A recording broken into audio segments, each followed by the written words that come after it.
path is easy, but who's willing to step up, go face-to-face, man-to-man counts. Well, that's exactly how things get settled here on the mat.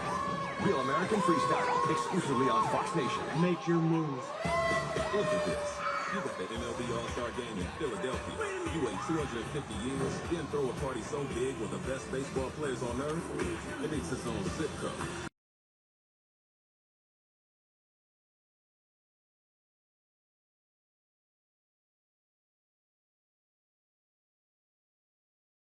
Showing off. A night of American celebration. 250 years in the making. July 14th on Fox. Almost heaven, West Virginia. What a an all-American performance. This team and this country are starting to believe. It appears that there's a playlist for the winning team. Right now, John Denver. I didn't show up yesterday. 2 days ago. My ears are so ringing. Man, I'm gonna camp out here. I kind of wish I didn't do this. Because I like how much rush the crowd. I mean, you can still rush up there. I know how many back there is because they're sitting. I think when they start, they're gonna move up. You get more up, and then I'll probably just kind of move back. I almost like on the other side just later. What's the other side? No, it's like Oh. I was like, wait, there's another one. no. They can barely fill that other pair. It's like, This might be pretty full tonight. We'll see. got an hour.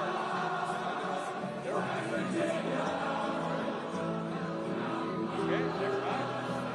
Take it back.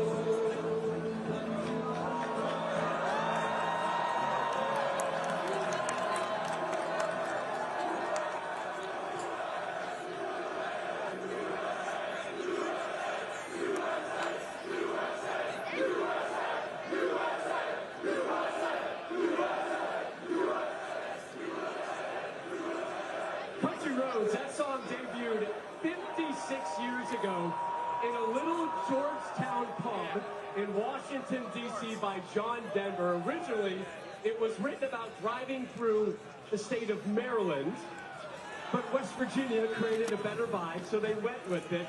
Now it's an anthem synonymous with the United States, synonymous with this U.S. team this summer.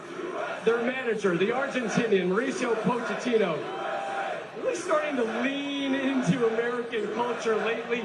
Throughout the first pitch at a Mariners game the other day, we had a feature earlier today about him preaching grittiness and this whole why not us mentality.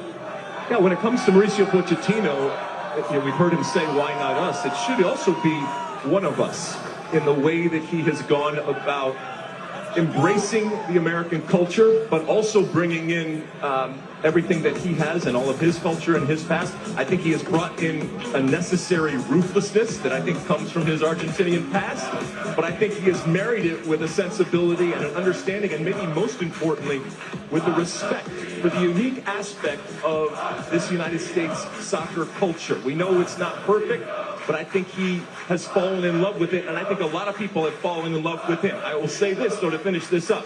Mauricio Pochettino was hired for a game like tonight, all right? This is the round of 16. This is where traditionally the United States has faltered. And Mauricio Pochettino was brought in to make changes in order to give us the best possible chance of going on and doing things that we haven't done before. I think he has made those players believe it. I think he has made everybody here believe it. And I think what's been also pretty amazing is he hasn't had a lot of time to do this.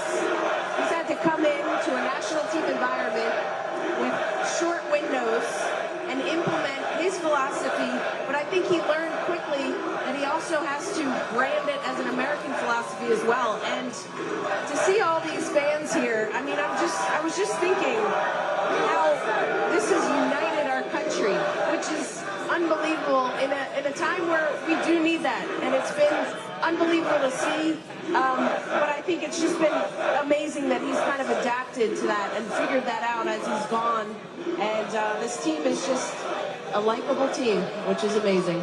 No, for sure. And when you think about songs, you think about, it reminds you of certain moments in time, and forever people will think back to 2026, wherever they were, listening to it. The players will hold more special meaning for them when they talk about it with their kids. But at the same time, what I'm excited about is what you said, Pochettino. He was hired for games like this, and he's been embraced by our country. I think it makes it a little bit more difficult for him now when this tournament is over, no however far that we go, whether he stays with us or he goes on to another project. And if he wins today, I hope he stays with us. Even though it has been a short period of time, I will be the first to admit that when Mauricio Pochettino took over and started, I was struggling to find a method to the madness. But I think that there is a method to whatever madness there may be, and I think that he has done a tremendous job of making sure that these players, that, keep in mind, were the youngest, second youngest group in a World Cup last World Cup, and now they're in a very, very different place, and making sure that they are responsible to themselves and to others. He has brought a competitive nature into this team that the players have acknowledged, that I think has been huge as they have become adult players as opposed to these teenagers that we have kind of seen come to fruition. And the players had to buy into all this, and I think the timing and everything just synced up perfectly. You guys both said he was hired for games like this. He was hired to win games like this at the World Cup stage. Malik Tillman made his mark last summer at the CONCACAF Gold Cup. His success this summer has validated his decision to represent the United States. Here's Tom Rinaldi on how Tillman and the U.S. men's national team are proving to be a match made in heaven. I would say our team describes the U.S. A lot of different backgrounds. We all share the same love. We will fight for this badge. Born in Germany to an American father and German mother, Malik Tillman's path was shaped in Europe, but would lead to an American roster.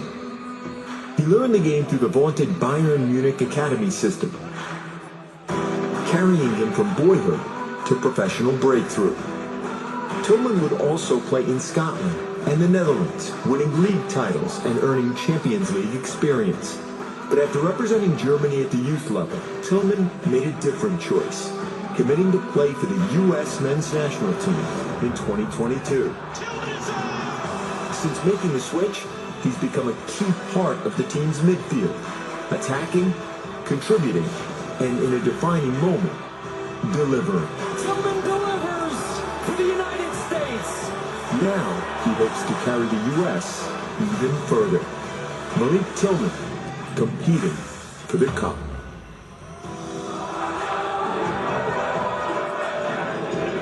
And Tillman's goal in the 82nd minute last time out, that was the first U.S. free kick goal on the World Cup stage since Eric Winalda's master stroke in the '94 World Cup against Switzerland in Michigan. What a goal that was from Eric, and a great run from Tillman as well. It was a deserved goal for everything he has done for this team throughout the course of this World Cup. For sure, he's been unbelievable. He's added more to his game. You saw when he came in at the Gold Cup into this team, and then now having the best players around him, he's still stepped up and being a star. All right, America, Dr. Dempsey here. Welcome to my lab. We're going to talk about the sports science behind this free kick. He hits it with the inside of his foot. He puts his toe down, and there's two ways in which you can hit it. You're trying to hit the middle of the ball. You can either hit a knuckle, or you can hit it where it has top spin on it.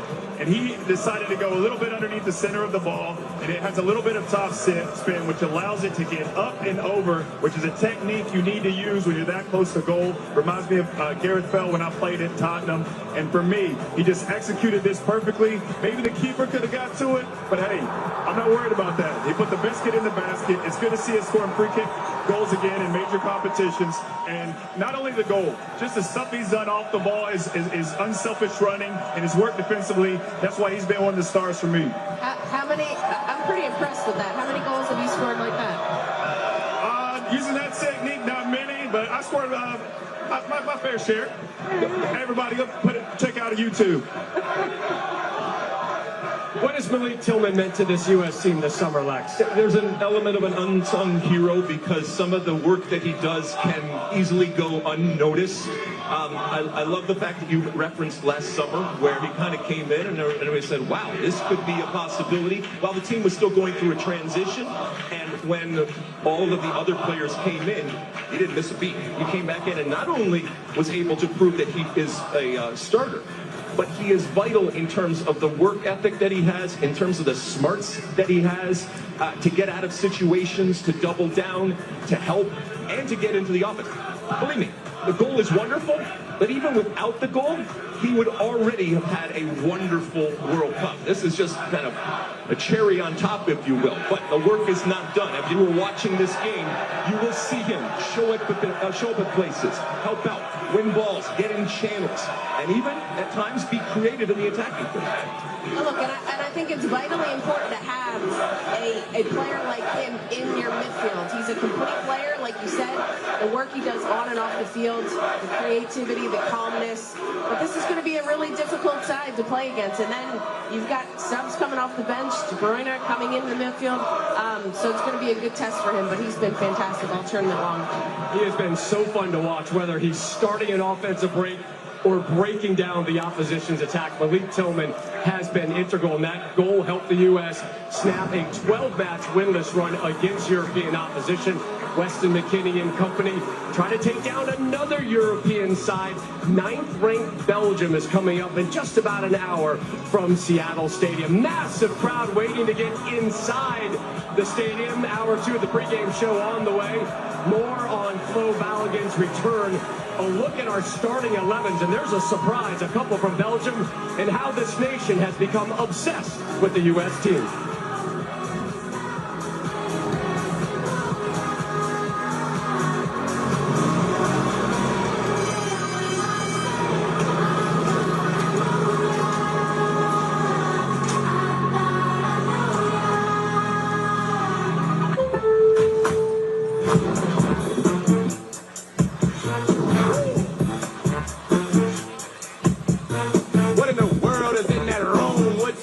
In that room.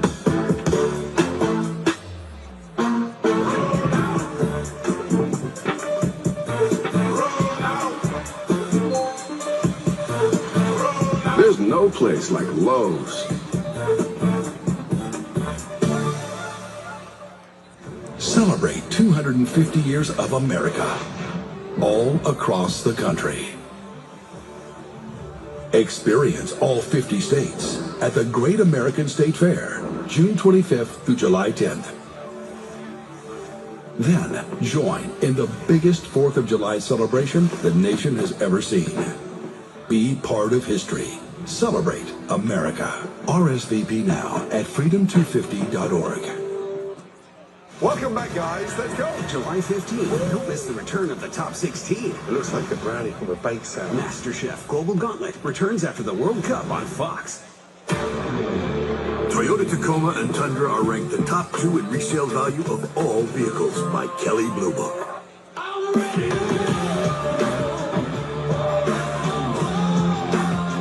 Born to roam, built to perform, and engineered to outlast the others. Feel the power in a Tacoma or Tundra with special low APR financing. Toyota, let's go places. Oi.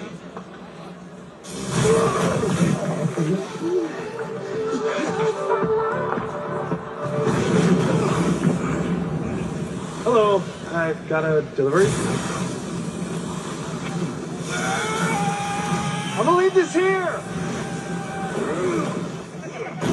They're busy.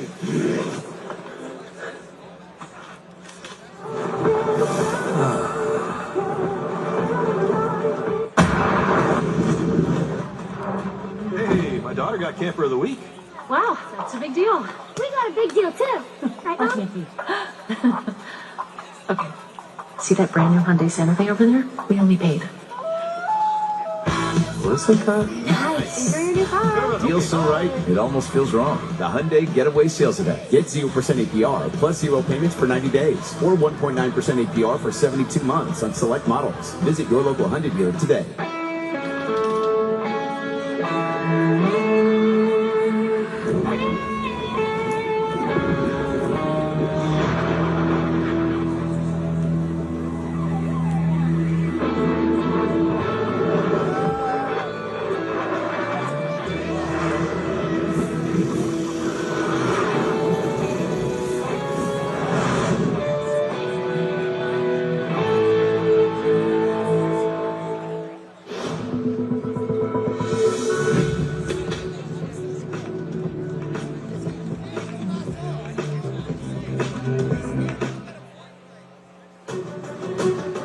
FIFA World Cup 2026 today on Fox is presented by Google.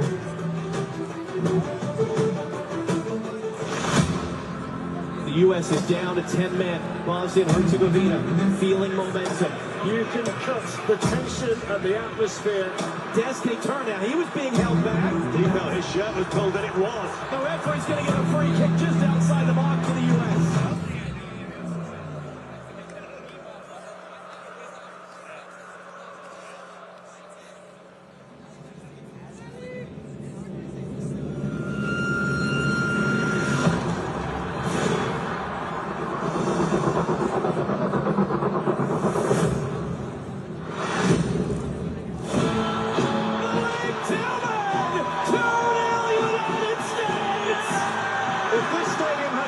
It would have just lifted off. Pure brilliance when his country needed it most. For the United States, the dream continues. Makes me proud to be American.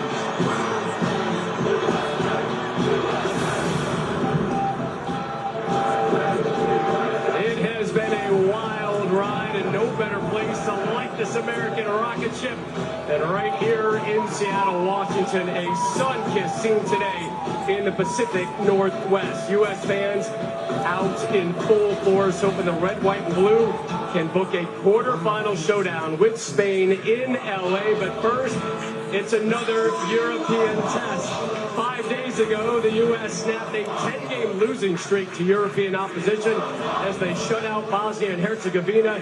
Today, the Americans have 9th-ranked Belgium, and it is the last call for this Belgian golden generation.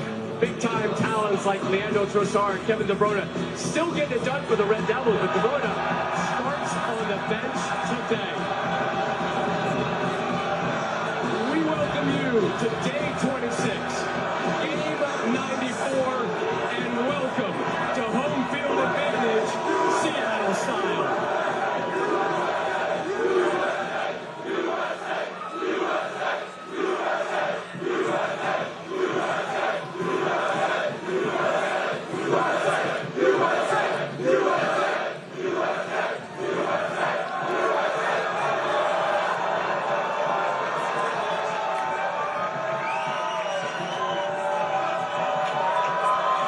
We were here 17 days ago, and Seattle blew us away. They are topping that today. Anybody out there hungry? You know what I'm hungry for? I'm hungry for some waffles out here. Yeah! Who wants some waffles? We're doing Belgian waffles.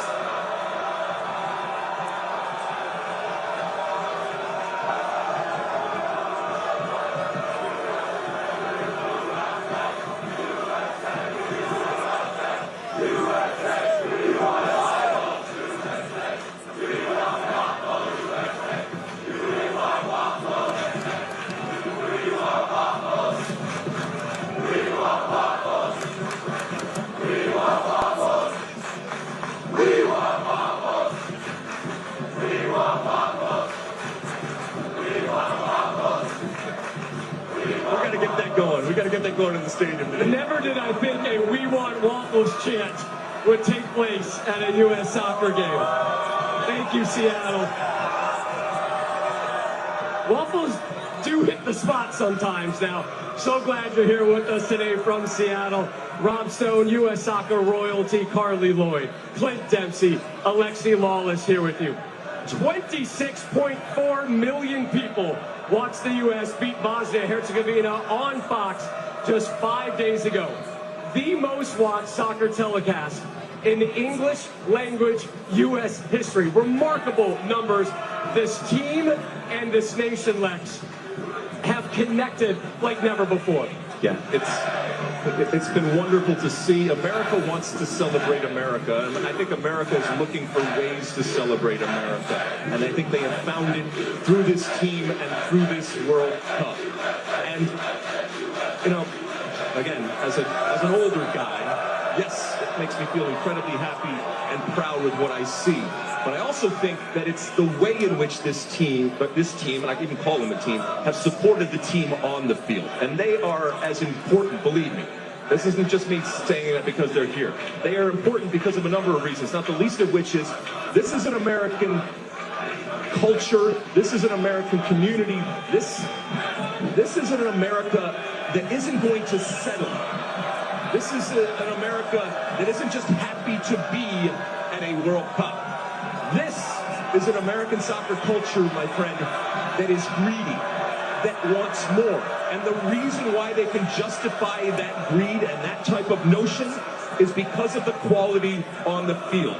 These players came to this World Cup, they won hearts and minds, and it has just grown. And more people are coming into the tent, whether they've been following soccer all their lives or whether they've just picked it up. And my friend, it is a fun tent. It is a tent that likes to party, and we are going to hopefully continue this party for a long time to come. Can I talk now? Yes, you may. Oh, I didn't know Buxton get a chance. Oh, thank you. I mean, if this team wants to be one of the best U.S. men's teams of all time, they need to win games like today. This is to your point, this has kind of been our bogey situation, not being able to get past the round of 16. And if you want to be along the teams of 2002 or go on to the semifinals and be the teams of 1930s, you need to win games like today. And I'm looking forward to that battle in midfield between Tillman, McKinney, and Adams versus Onana and Tillmans. I think it's going to be great. Both teams are going to go at it. We're playing against a top 10 side. We're going against a team that, you know, has a higher FIFA ranking than us, and I think that's going to make for a more exciting game. No team is going to sit back. Both teams are going to go for it. It's going to be wide open, and I expect a lot of goals. Look, and, you know, this fan base, America has fallen in love with this team, and I'm greedy. I'd like to win, but if they don't win, this has still been an absolutely massive success, in my opinion. I do think that they can win. They have the capability of winning. They have the players. They have Pochettino, who's leading this squad. But the way in which they have displayed on the field the grit, the determination, the way they're playing, the way they're scoring goals, the way that they're together, I just think that is what America loves to see, and they've united our entire country, which has been absolutely unbelievable. But also what America loves to see is winners. And this team so far have been winners. But this is a big, big test for this team. This is a big test for this generation. It's a big test for American soccer. Is the U.S. the favorite today versus number 9 Belgium? Nope. I think they're back in the underdog role. But make no mistake, this is not the Belgium team that we saw in 2014. This is a beatable team. I'm not saying this U.S. team can't screw this up. They absolutely can. But again, the quality and the attitude that we have seen through this tournament, they have to be licking their chops with what is on right here for them in Seattle and across the country, the people that are behind them. But ultimately, the whistle's going to blow, and they got to do the job. Bryan Adams sang about the summer of '69. We're all going to remember the summer of 2026. Seattle, we're about to head inside. I just want to thank you. I want to thank you for everything you did 17 days ago. I want to thank you for everything you're doing today. I want to thank you for getting the U.S. to the round of 16. Let's take this party inside and get a win. And let's go to the quarterfinals.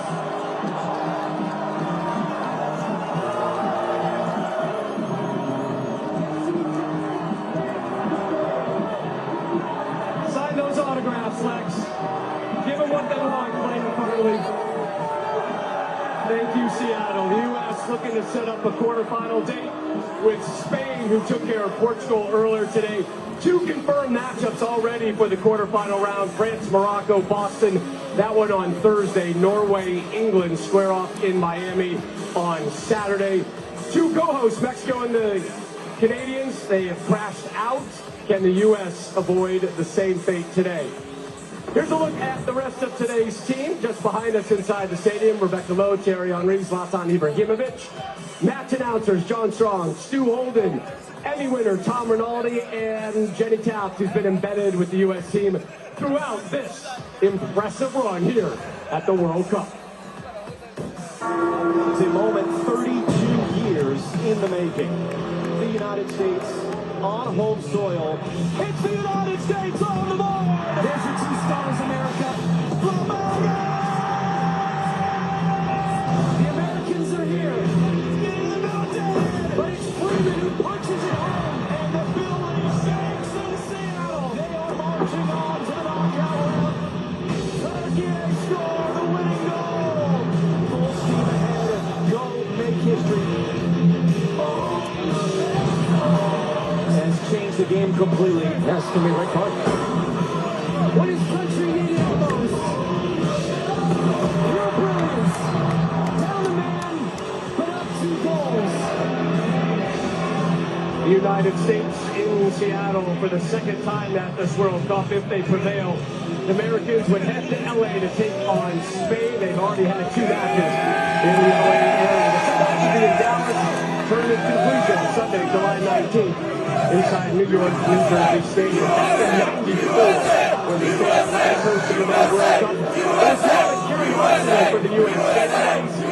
Also this summer, the crowds have created home field advantage everywhere they have gone.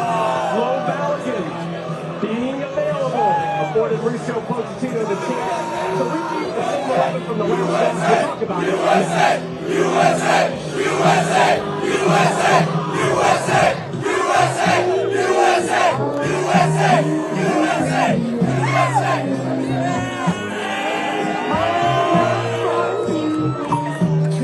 The Bank of America customized cash rewards Visa card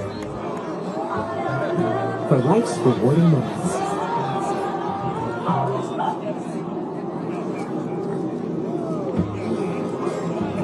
Earn 6% cash back in the category of your choice, like online shopping, for the first year from account opening.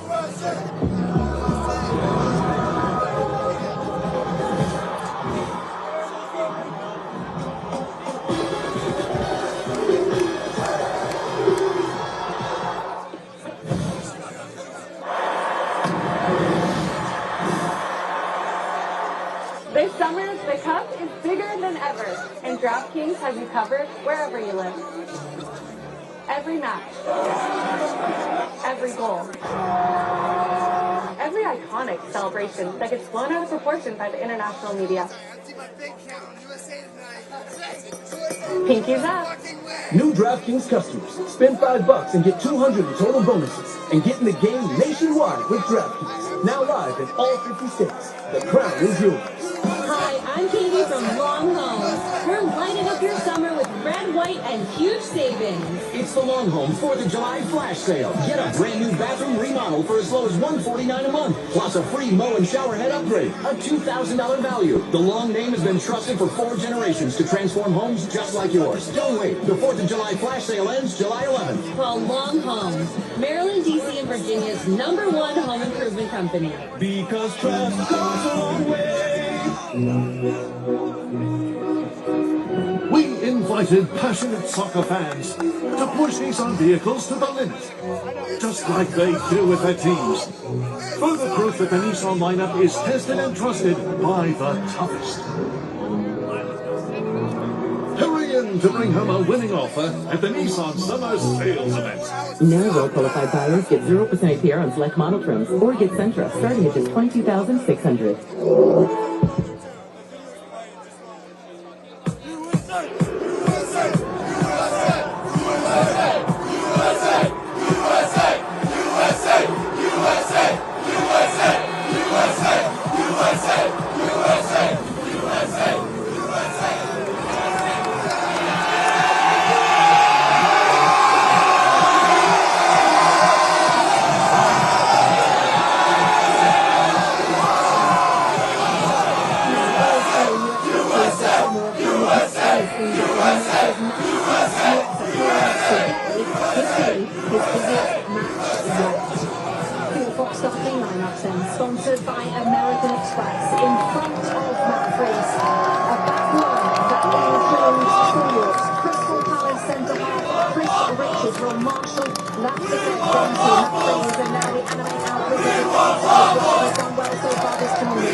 Leads the attack a day after finding out that FIFA suspended his red card from the round of 32 and that he was free to play today. Here was his manager Mauricio Pochettino in our Ginny Tap just moments ago.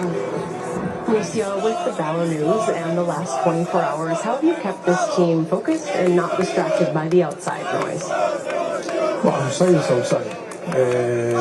I think we were focused in do our job, is to prepare the game in the best condition.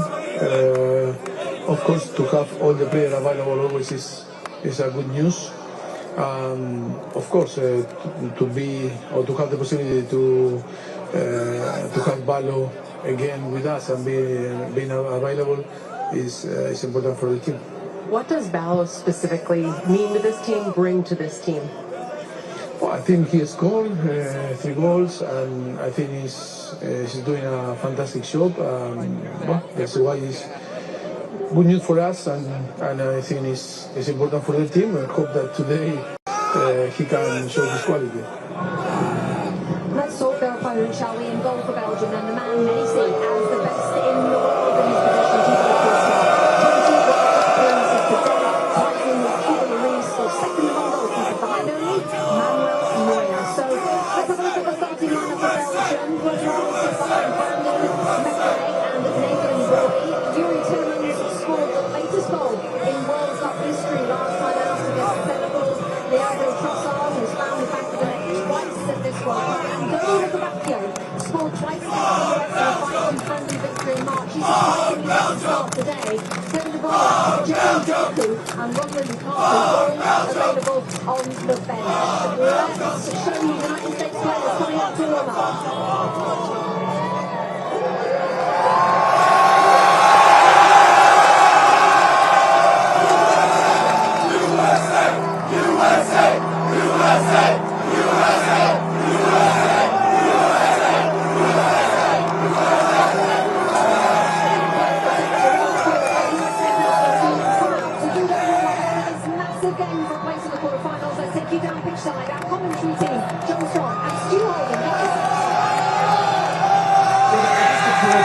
Down here on the field, we've seen the lineups now. What's a big picture theme that you think is going to be significant this game?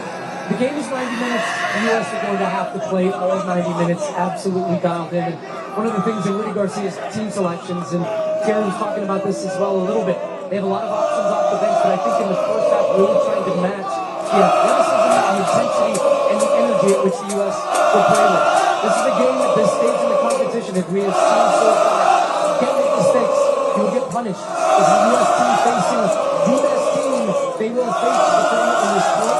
It's a young group. We heard so much about the maturity of this group.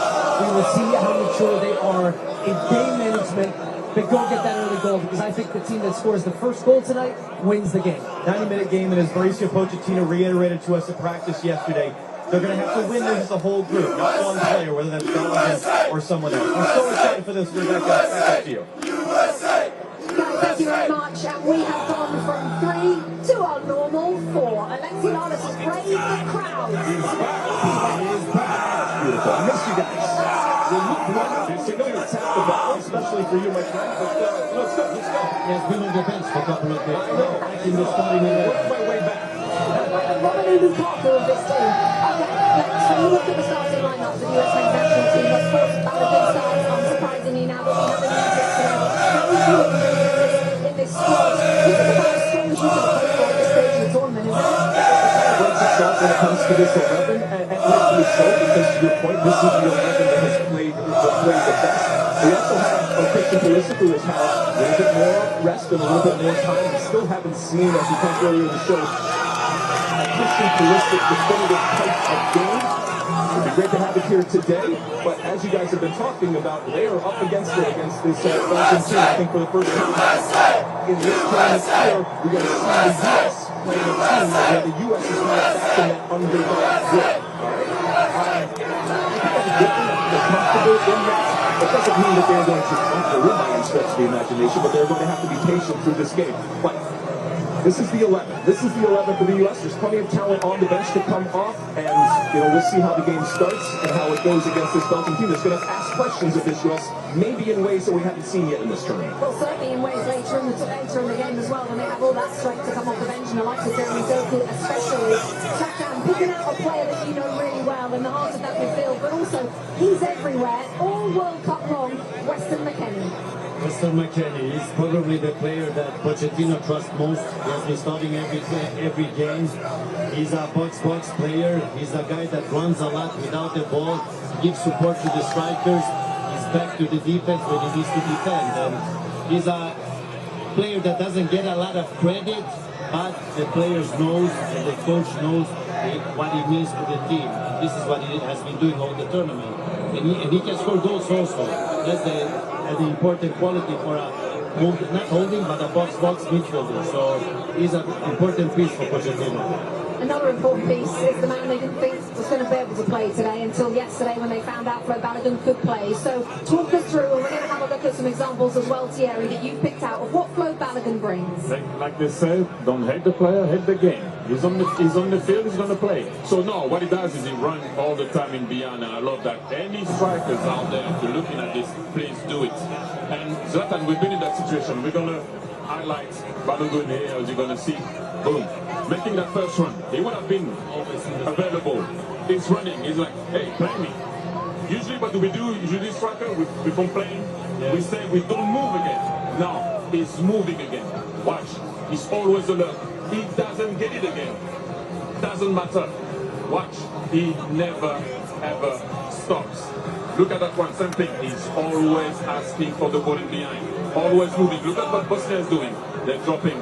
Although they're getting the ball back. Same thing. Look at that. Look. As soon as they get the ball, they look for him, and he runs in behind. He's always on the shoulder of the last defender. Sorry, and he runs in behind straight away. Even though the ball didn't come, he runs, and they know that. The midfielders know that. They don't wait to give him the ball. They give him the ball all the time. Once again, if you are the center forward out there, always running. One thing that he does. Look at the intensity he puts in that front. Look at that. He goes and puts pressure. Yes. With his team. They all do it. He's alert. He goes, trying to put pressure on the goalkeeper. Ball's going to go. He comes back to make sure that he's not offside.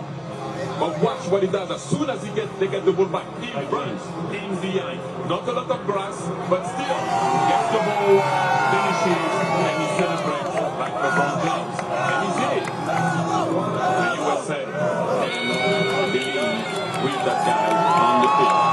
He is having himself a tournament this summer in more ways than one. Memorable for sure for Colin Balogun. Well, Jameis Winston has gotten to know different supporter groups throughout this World Cup, and today he made his way to Seattle to spend some time with the American Outlaws.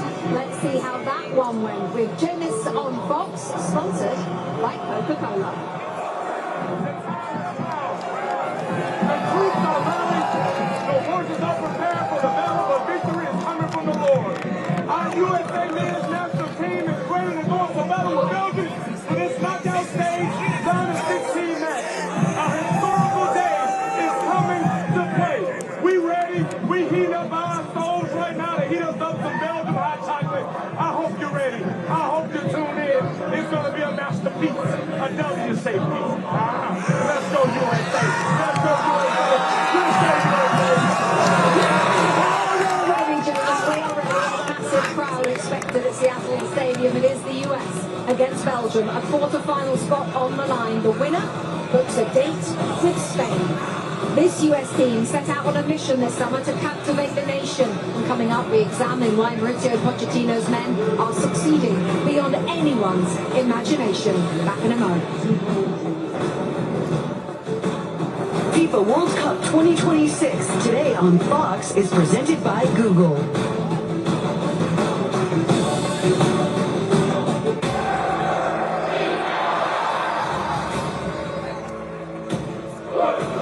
That World Cup's still something special.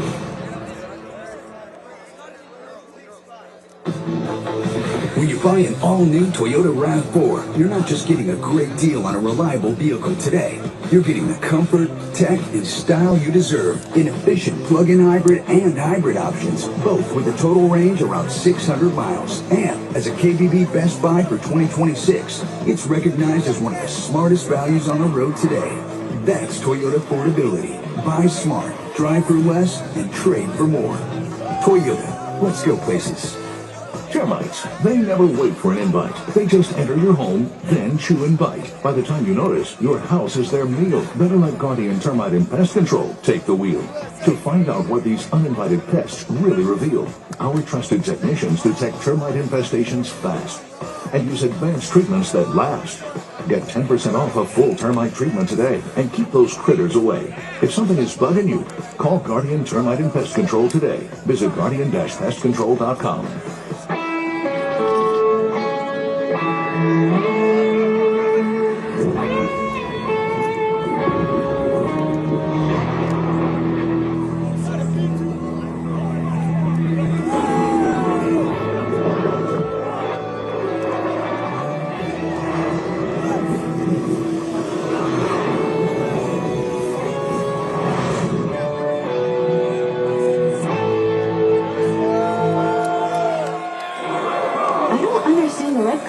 This football is so confusing. I can help. Think of cards in football as the opposite to your Sapphire Reserve card. Red cards make it harder for you to earn points. This card earns you 3 times the points on dining. Thank you. Also, you get a $300 credit on travel. You ready? Yeah. And 2 yellow cards means that you're out, but that card gets you and 2 gets in here. Experience the card that's remarkably rewarding. Chase Sapphire Reserve. Howdy, Roadrunner. You're very fast. Well, I drink Red Bull. But you do realize... Yes, Red Bull gives you wings, but, I'm scared of heights. Oops. Red Bull gives you wings. Red Bull Zero. Zero sugar, low calories. Tried it yet? Jiffy, this Friday we're in Frederick, Maryland. Say it louder. I love Dixon! Quietly, Cary, Maryland. This country has been waiting for this match, and here we go. Mulligan's going full Mulligan. He'll do the LeBron celebration. Your brilliance when his country needed it most. An all-American performance that makes me proud to be American. So the US looking for their 4th win in this summer's World Cup and their 2nd here in Seattle. Mauricio Pochettino's side aiming for a quarter-final place tonight at the expense of Belgium. Now with America celebrating its 250th birthday this summer, this US team are playing their part in bringing joy across the country. For more on that, we send you down to Tom Rinaldi. What an atmosphere here, Rebecca. As we consider the experience of this World Cup and all it's brought to us this summer, it gives us a chance not to focus on the borders or the beliefs that sometimes divide us, but an event with the power to do the exact opposite, unite us. And that's what's been happening through this tournament, this team, this run. As Matthew McConaughey helps us explain, this rectangle is planted with a special gift to connect us.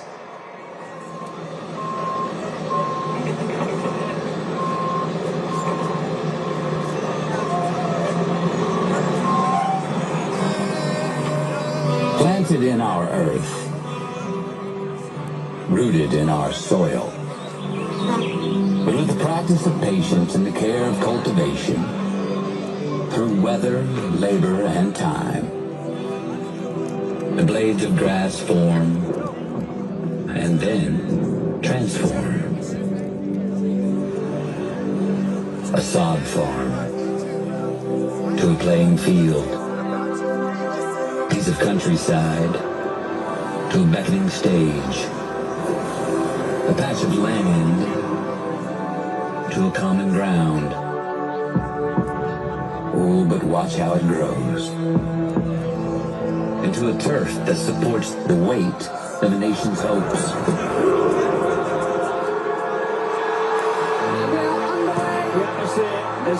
Into a place that transcends language. The wide world is watching. into an event where cultures bond through competition and rise in celebration. Stadium has gone wild. Compelled by a simple ball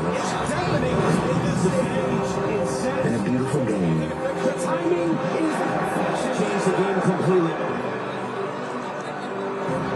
These lined fields serving as the grandest stages on earth. These measured rectangles, gleaming theaters with unscripted plays that allow us this gift.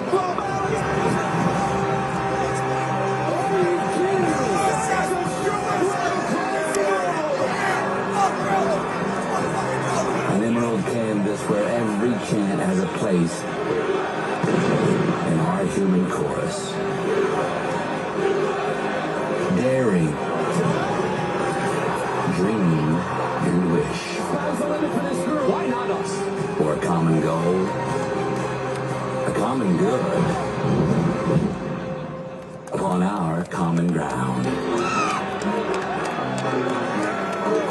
And take a look right now as we head into Seattle Stadium, and you can feel this atmosphere as we come up and over the famous triangle. And you can hear this crowd roar. Thanks to Matthew McConaughey. His film, The Rivals of Benziah King, in select theaters August 14th, nationwide August 21st. We know he's going to be watching with millions of others to see how this script unfolds and how this movie ends, Rebecca. We can't wait. Tom, thank you. What a beautiful piece. Alexia, I want to start with you. You've known this is coming for a number of years. How has what has happened in this country, both on and off the field, compared to perhaps your expectations coming in? Oh, it's exceeded my expectations.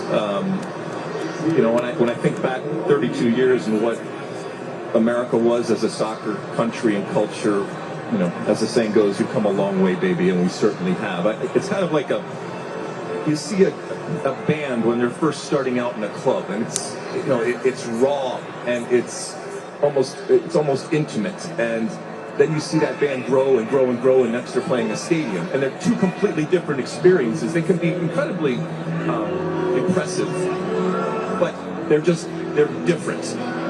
I love what is happening here. I love what is happening to my country through this World Cup and through this sport. It makes me incredibly happy. It makes me incredibly proud, and I enjoy sharing it with everybody. It's kind of perfect that while you were answering that, Country Roads just started to be played around this stadium, the new anthem of this US men's national team. Zlatan, is this what you expected when you signed up for this gig? I mean, I'm here. There is a reason why I'm here. A World Cup without Zlatan is not a World Cup. There is still more to come. So it has been amazing. It has been great.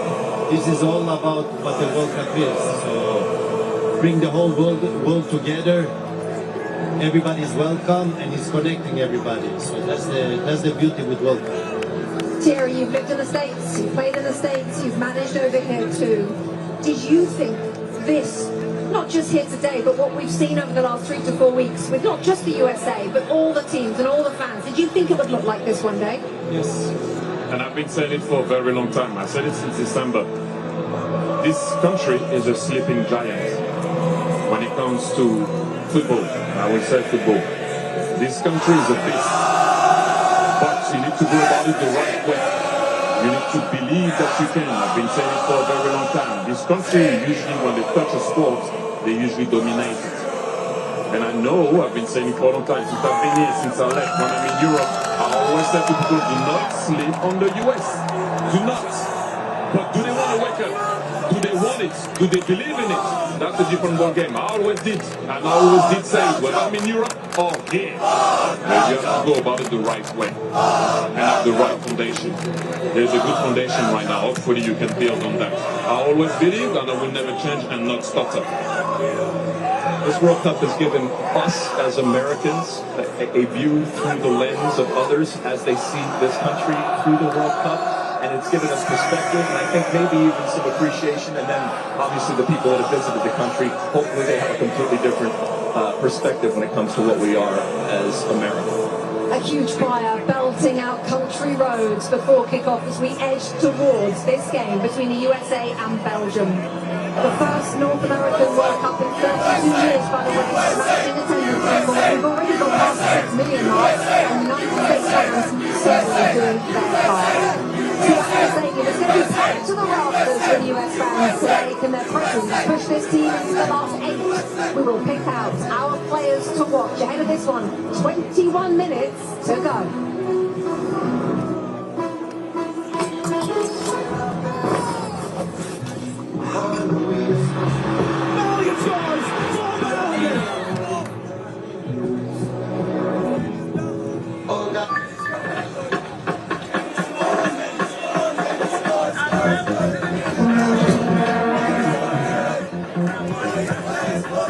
Not bad. You guys see this?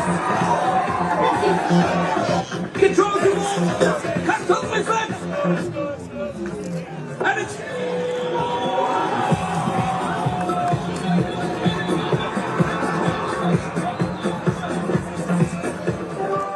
DoorDash. How we're made determines how far we go. So for those who are strong, those who are powerful, those who aren't afraid to push their limits, the world of greater awaits. New journeys, new experiences, greater memories. The first ever Kia Telluride Turbo Hybrid is ready. Look at this. Look at the MLB All-Star Game in Philadelphia. This is how America celebrates its birthday. A night of American celebration, July 14th on Fox. FIFA World Cup 2026 pre-kick is presented by Adidas.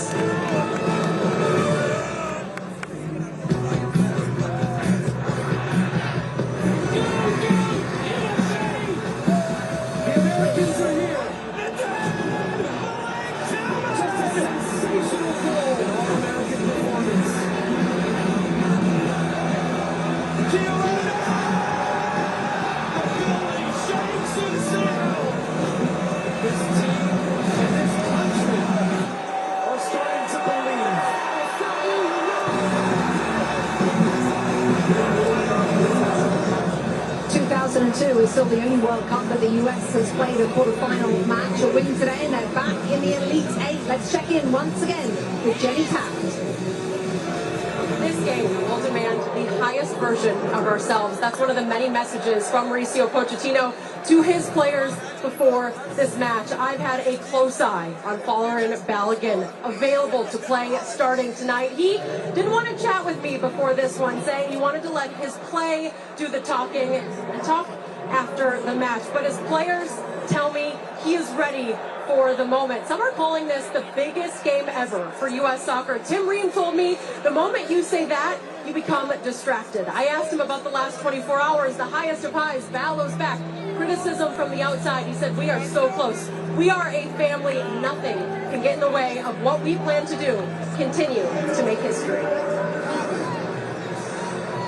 Jenny, thank you. When they announced the starting lineups here inside Seattle Stadium, the loudest pop was reserved for Flo Balogun. The U.S. trying to get to just their second ever quarterfinal appearance on a World Cup stage, first since 2002. Rob Stone, Carly Lloyd, and Clint Dempsey back here with you. We want to hit a couple players that our eyes are really focused on today. We begin with Malik Tillman, who had his Kurt Schilling bloody sock moment last time out a couple days ago in the Bay Area before he took that free kick. That's a look at what he was dealing with, and he was still able to bend that ball into the net, as Dr. Dempsey showed us earlier. Yeah, welcome to the lab. Tillman has been the man. But it's hard to mention him without mentioning also McKinney and Adams. They've been amazing in midfield. What's impressed me about Tillman is his work off the ball. His running for his teammates to get open, but also the work he's doing defensively. We've always known his quality that he has, being able to be creative, use his flicks, use his skill to create opportunities for the players around him. And I think this battle will be won in midfield today. And look, big-time players show up in big moments, and we are all awaiting Christian Pulisic to show up. This is his opportunity to do so. This team actually sets him up to have success, especially out wide. The Belgians will want to get their fullbacks high, and he can take advantage of that space in transition. 1v1s, he's got to be exceptional and get a goal. Real quick, 3 Belgian stars start this one on the bench, how does that impact the way the U.S. is going to attack that first 45? Look, you know, I don't know what the game plan is, but I think they're going to come out flying. I think no matter who they have starting and coming off the bench with a Bruyne, Lukaku, Doku, it's going to be really hard to defend that. To your point, we got to start the game quick. The longer this game goes on, the more pressure's on the U.S., especially getting to the second half. I think the game opens up even more, and then you have Kevin De Bruyne, and then you also have Doku coming on, like you said, that can change this game. So the longer the game goes on, how do we deal with that pressure? Hopefully we can get an early goal like we've done most of the games so far this tournament. And hey, it's going to be exciting stuff. Let's get our popcorn. The Red Devils know they've got the cavalry waiting on the bench if they're needed. For more, we take you upstairs, Rebecca and the guys. Rob, thank you so much. So many stars then on both sides hoping to leave their mark on today's match. So for our players to watch, sponsored by Adidas, we're going to focus first of all on one of those players the guys are talking about who will probably, Zlatan, come off the bench and affect this game in a big way. Who's that? Romelu Lukaku. He's not in his best condition, but every time he has entered the pitch, he has done damage to the opponent. He's probably the most powerful player in this tournament. Not the most skillful, not the most technical, but the guy knows one thing, and that's scoring goals. He always did it in his career, and he's continuing to doing that. So when he comes in, I want to see those defenders handle him, because he's going to move them with ease, that I can tell you. Normally on the left-hand side, Jeremy Doku will play for Belgium, not playing today. In his place, a player though who you think could be just as dangerous, Thierry. I think I would reverse that. Lukaku won't going to be on the right, Trossard's going to be on the left. But do not sleep on Lukaku, do not sleep on Charles de Ketelaere because the big guns are on the bench. This guy in 1v1 can be lethal, come back on his left foot and score. He has that in his locker, and he's been waiting for a long time to be a starter. That's his chance. Let's see what's going to happen after, but be careful, Robinson. And let's talk about a player we just saw warming up who looked like he had some sort of strapping for Belgium on his left leg. Yeah, we don't quite know what that is all about yet, but we will not figure that out. But we know that he is eligible to play today, and he is starting today. And so much has been said about him over the last couple of days, and certainly 24 hours ago, didn't think he was going to be playing this game, and then he got disheartened. And by the way, to U.S. Soccer, way to stick up and advocate for the player in this moment. And it may make all the difference because this guy has had a wonderful tournament up there on top. The U.S. is better with Balogun on the field, and I'm delighted to see that he's going to be on the field. And just real quick from a US perspective, when that team sheet dropped and you saw Doku on the bench, you saw De Bruyne on the bench, you must have been pretty happy. I don't know. I don't care what the 11 is. By the way, all you guys do is talk about Lukaku, all right? He's so big, he's so strong. You don't think that our guys can handle a big, strong guy? Trust me, we will move you away. Come on. It is going to change the game if and when they come on the field. But I think our U.S. team is going to be prepared for it. All right, chaps, thank you. Well, Christian Pulisic yet to find the back of the net at this World Cup tonight. He's hoping to shine against Belgium in Seattle, and he'll have the support of the entire country. United States fans gathering on football parties everywhere.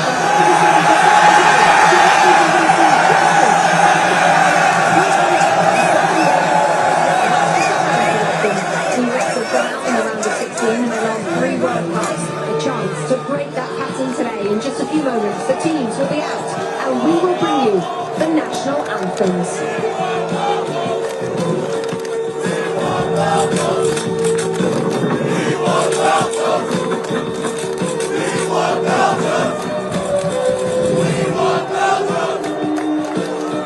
Did you know salsa was invented when Puerto Ricans took Cuban rhythms to New York?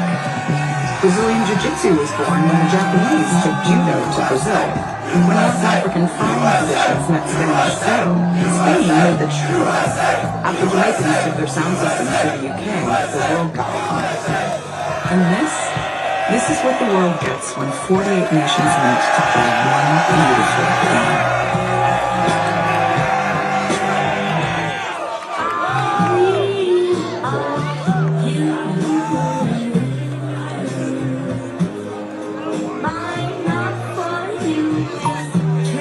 The Bank of America customized cash rewards Visa card.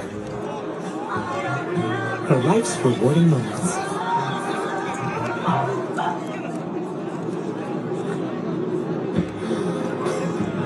Earn 6% cash back in the category of your choice, like online shopping for the first year from account opening. Do you believe in miracles? Yes! welcome to the party.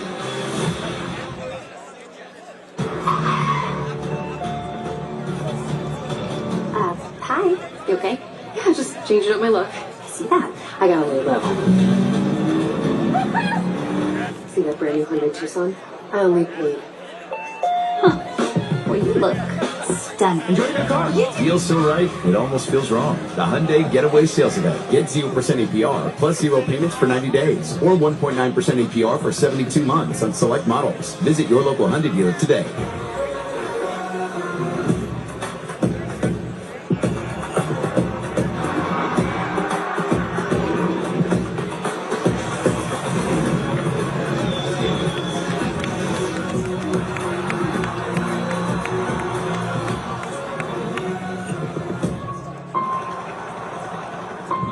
This day was inevitable. You want to do something that's never been done? Go someplace you've never been? Eventually, you have to stop chasing the world's attention and start chasing the world's respect. Stand across from the baddest on the planet and not live. Look up at the rest of the planet. That isn't expectations. It's receipts. It's a reputation you can't buy. Names that shape the ground. Cold, hard facts. And the building shakes in Seattle. What do we have? Something you can't quantify. Something undeniable. Something they don't.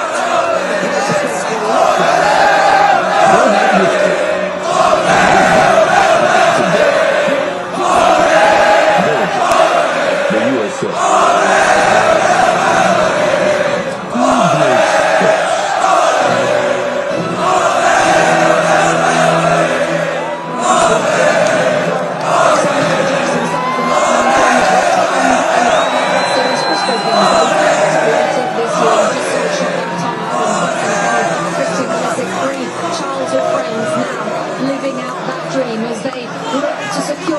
For the USMNT national team in the quarter-final of this World Cup, where they would meet Spain in LA on a Friday, but that's if they can get past a strong Belgium team.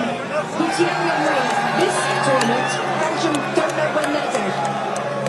They battle, they have people on the bench, we already know that, but let's go back to what I said, and I will go back. I said quarterfinals, maybe semis. You're one step away. So let's see where you can go. And after maybe we can think about Spain and climbing Mount Everest. That will be a different ball game, but you have to deal with that first and see where you can go. Look at the team here at Seattle Stadium as they await the teams.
Please rise if able for the playing of the national anthem of Belgium.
Please remain standing if you're able for the playing of the national anthem of the United States of America.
So on this first one, I'll knock you talk. Yeah.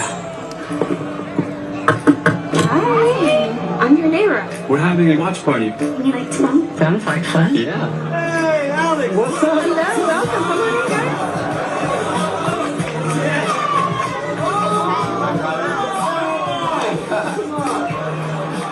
Unlimited home internet that keeps everyone connected. When the connection matters, it has to be AT&T.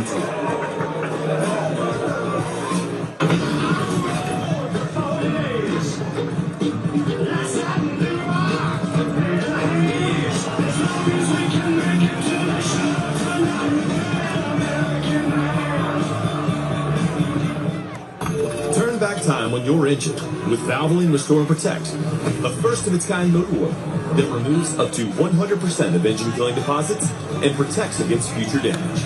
Ask for Valvoline Restore and Protect at your next oil change.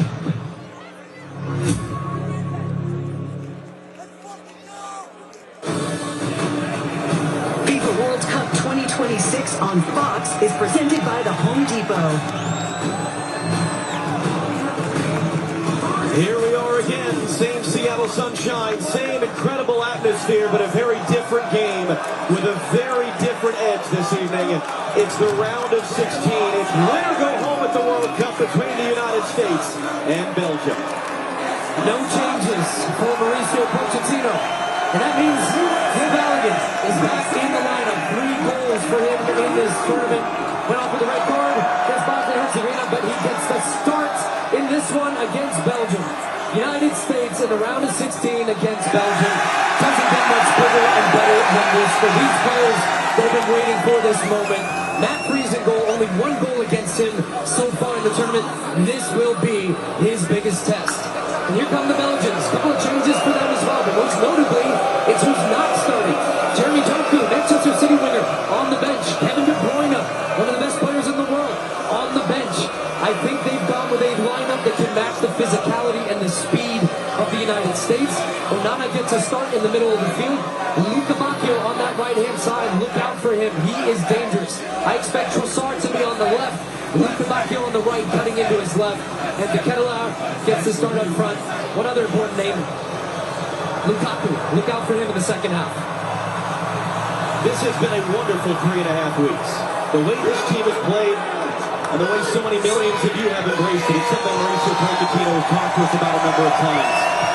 But this game was always going to be a little bit different. Because for all of the success the U.S. has had historically at World Cups, only once have they ever won in this round and advanced to the quarterfinal. It's a different type of opponent Rudy Garcia leads. This is one of Europe's elite. This is a team in the top 10 of FIFA's rankings. So this game was always going to be a bit different. And then yesterday happened.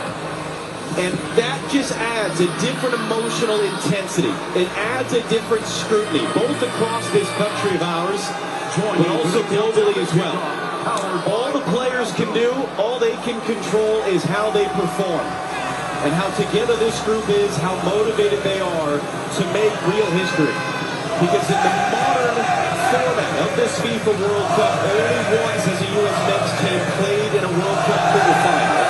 And that was a quarter century ago. And all the while the European champions, Spain, watch in Dallas to find out who they will face off with in that quarterfinal Friday afternoon in Los Angeles.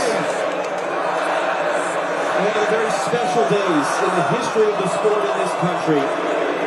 Can it be capped off with a victory?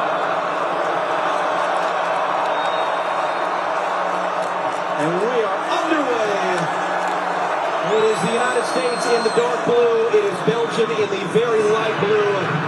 It's a U.S. team that had to really work for Wednesday in Santa Clara in an early shot which was blocked by Alex Freeman from Belgium. They took the lead against Bosnia and Herzegovina. They were reduced to 10 men with that video review red card. And they grinded out the rest of the way for just a second knockout stage win in their history. And Jorginho just thought that was going to be their ball. Well, look out for the long throw here from De Kuiper. So they're going to put early pressure on that freeze. Maxime De Kuiper going to set up a long throw. Gets it in deep. Richards got his head to it. Pulisic's got to get it clear. Can't get it clear. The follow-through shot was blocked. A second follow-up. That might be the best save Matt Freeze has made all tournament. It comes 48 seconds into this game. And that's a man who knows from big saves who the World Cup winner. When you get the applause from Luis, you know it's been a great save. Just not clear at the top of the box from the U.S. The second one was a good block. And then that shot's going in. Freeze at full extension. Set pieces can be a key for both teams in this match. That was Timothy Castagna who took it. It's De Kuiper once again on the corner. Freeze coming in off a 3-save shutout, including some early action in that game against Bosnia and Herzegovina. And Mohamed of Jordan, his own referee. This is a big game for him.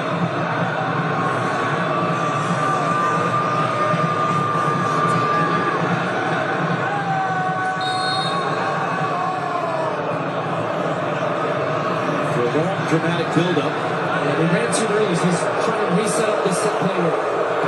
Kuiper sends it in, Freeze takes it home. Anthony Robinson didn't get there, but the second early save from Matt Freeze.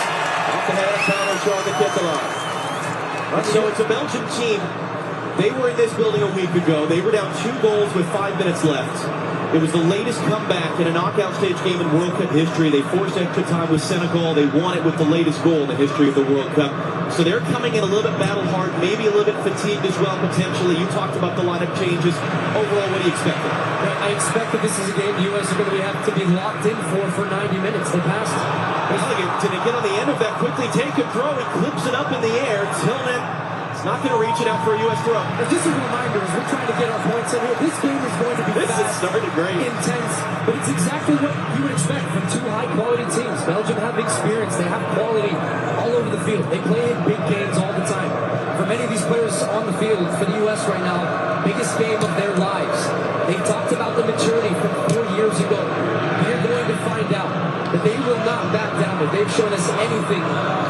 tournament. And here's Pulisic knocked off the ball early. I've said I think he could have a very big game in this one if he gets the space and time, but he's aggressive in the ball. But at the beginning, US has to be the team that matches the intensity. Richards is going to get there first. Quintanar was trying to catch him there, going back to freeze the goalkeeper, and he knocks it off of Belgium for a throw.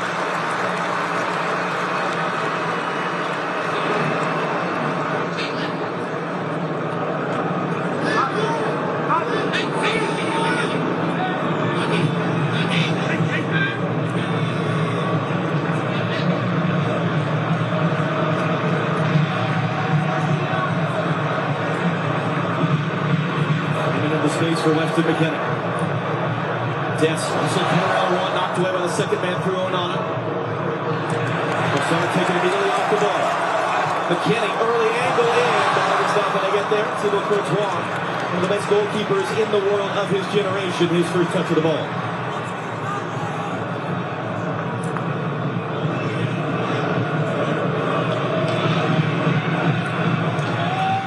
Courtois playing today his 20th game in a World Cup, most of any Belgian in history, third most of any goalkeeper. It includes the game where he and Belgium beat the United States in this round in 2014.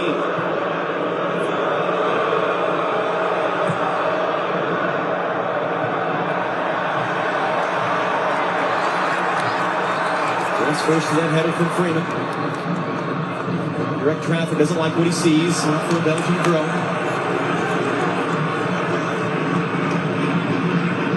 Things I'm really interested in early in this game is you're going to look back at Castagne's shot.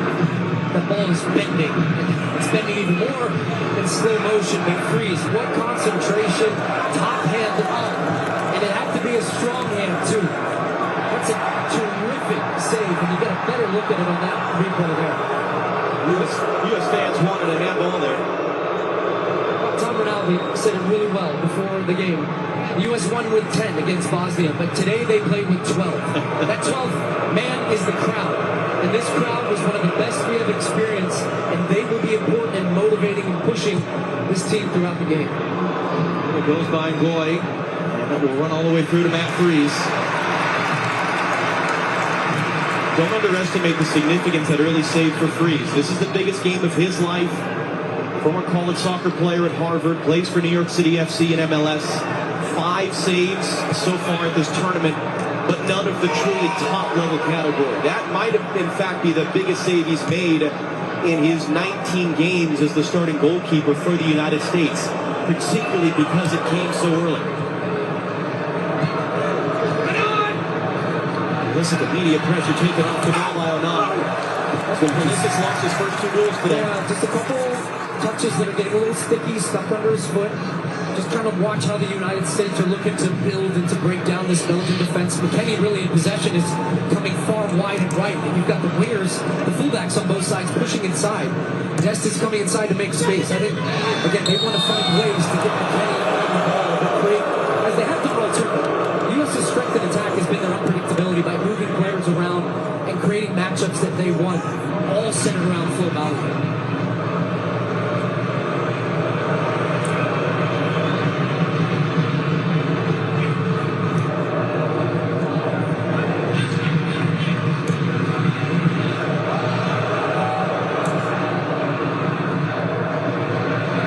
Did well. There's the body up on the Quintanar. Don't allow him to even challenge for that.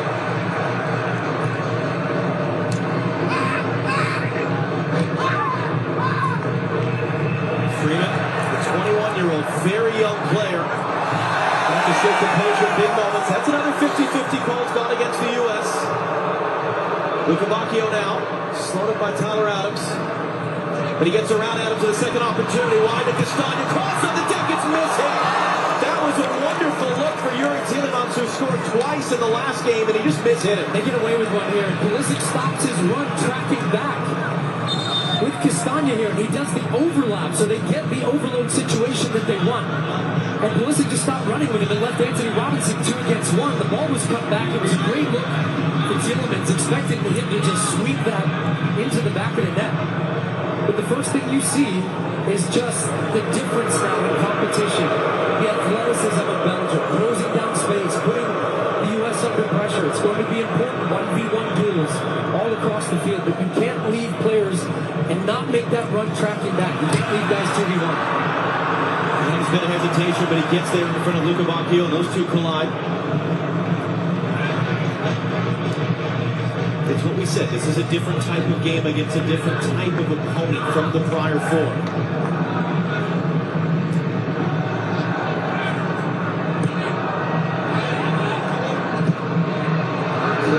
Long run for Trossard, brings it down. Freeman out to meet him now. Freeman blocks the cross, prevents the corner. It's infield. The U.S. is hesitating. A bouncing ball picked up in the box, and that's the opening goal for Belgium. It was the Ketelara first to react to there on the cross. The U.S. players froze defensively, and now they are in an early hole against Belgium. Mauricio Pochettino and you saw him there looking at the replay of that on their screen thinking, what are we doing? It was the thing we said before kickoff. When you play against teams like this, you can't make mistakes. You get punished, quite simply put. And as this ball pops up in the air, it's a great block by Freeman initially, but then it's Des McKennie. Everybody's looking at it thinking someone else is going to play the ball. As you see, as this ball gets switched to the far side, Freeman does really well blocking this first cross from Trossard. But now look, you've got 3 U.S. bodies as it pops up here. You've got a couple guys thinking, is it me, is it you? And they just sneak inside, and he is onside to Ketelara, playing on the shoulder of the last defender, Tim Ream. It's a great ball across goal. And Belgium take the early lead, punishing the United States for making a mistake in their box. How do you respond? First time the U.S. have gone behind with the first goal. They have scored the first goal in every game to this point. This is where the home crowd in Seattle is going to be so important. Sharon Ketelara, his first World Cup goal. It was a prodigy for Belgium as a 21-year-old, made a huge move to AC Milan. Struggled to make that pan out, but he's starting ahead of Romelu Lukaku, their all-time leading scorer.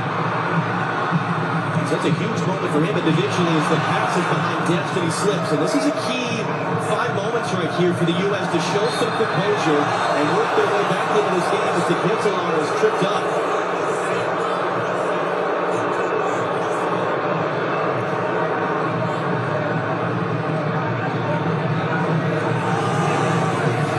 Just a little kick there you saw for Tyler Adams. Johnny and Patina barely with G. Colina talking with Jill Ellis. Alex Morgan in there. Cindy Parlow-Cohn, bottom left, president of the U.S. Soccer Federation.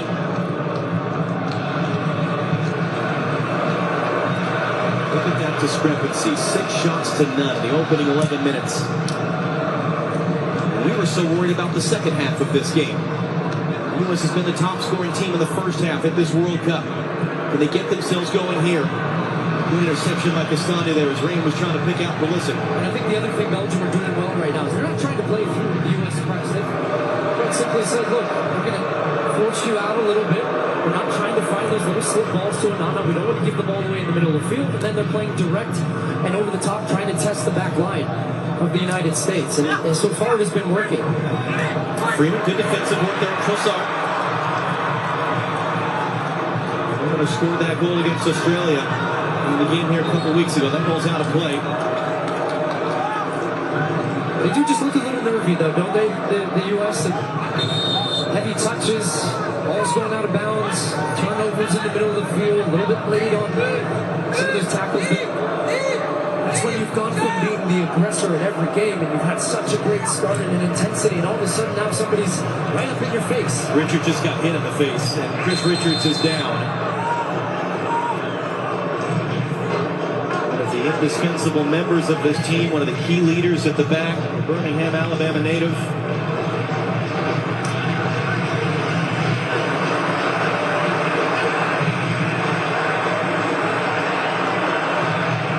And the U.S. team has been in camp since the last week in May, and they have talked about being battle-tested, the strength of the games that they've played this year, including a bad loss against Belgium in March, the games against Senegal and Germany right before the World Cup. The togetherness and the spirit they feel that this group has is good A lot of them have said of any team they've ever been a part of, that has to show now. Ream was late. The Kentalar is going to keep that ball in play. Anthony Robinson won the initial battle for the ball. He can't do anything about that on the outside. Lukaku running in. Adams bodies it off it. Reset wide to Kentalar. Anthony Robinson waiting. Lukaku now. It was coming for De Kentalar. Back heel attempt there. Zilamonte can't get it clear. Trossard was there to pick it up. Pelissa can't get it clear. Onana holds it in. Flipped in now, and that'll be a comfortable catch for Freeze as Trossard was in the air. Well, because the U.S. have not been able to really get pressure, Alex Freeman trying to get this team and this crowd going. In games like this, you need a moment. You need something to go your way. A possession, a tackle, because they're under siege right now, this U.S. team.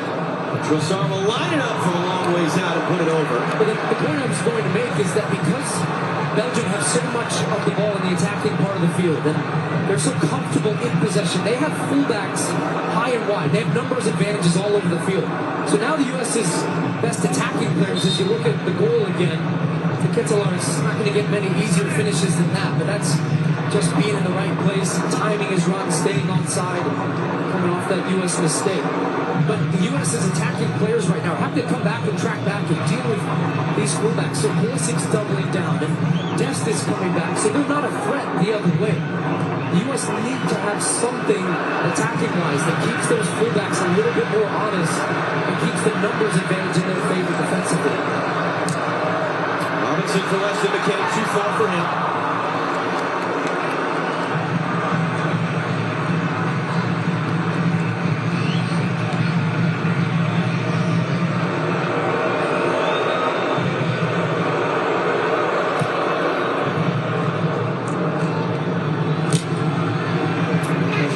There, got a piece of that ball. Anthony Robinson got a pocket bit, won it back, couldn't play inside for Adams. Quarter hour gone. It's been a tough opening 15 minutes for the U.S. Matt Freeze with that huge save in the opening minute. 9-minute goal for Belgium. And they start to look again like the team that they have been at this World Cup so far, even against a much higher quality opponent than they've played at this World Cup so far.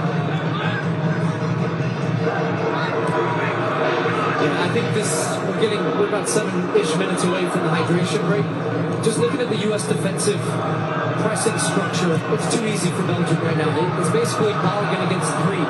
Belgium are building out with 3 players on the map. McKennie's having to drop back a little bit deeper in midfield, so the U.S. just can't get the same type of pressure on the ball that they have been doing. They get a good look at it here. As they start to cycle back, they've always got an extra man.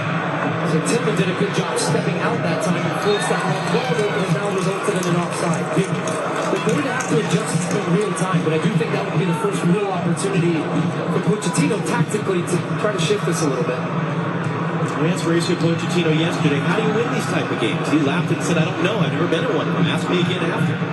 But he's such a coach that is so big on the mental side of the game. And as he said to us, more so than anything tactically or physically, the spirit that these guys have walking around the field at the end of practice and just kind of chatting with each other. So that's what's going to help us win these types of games, that we stick together in these moments.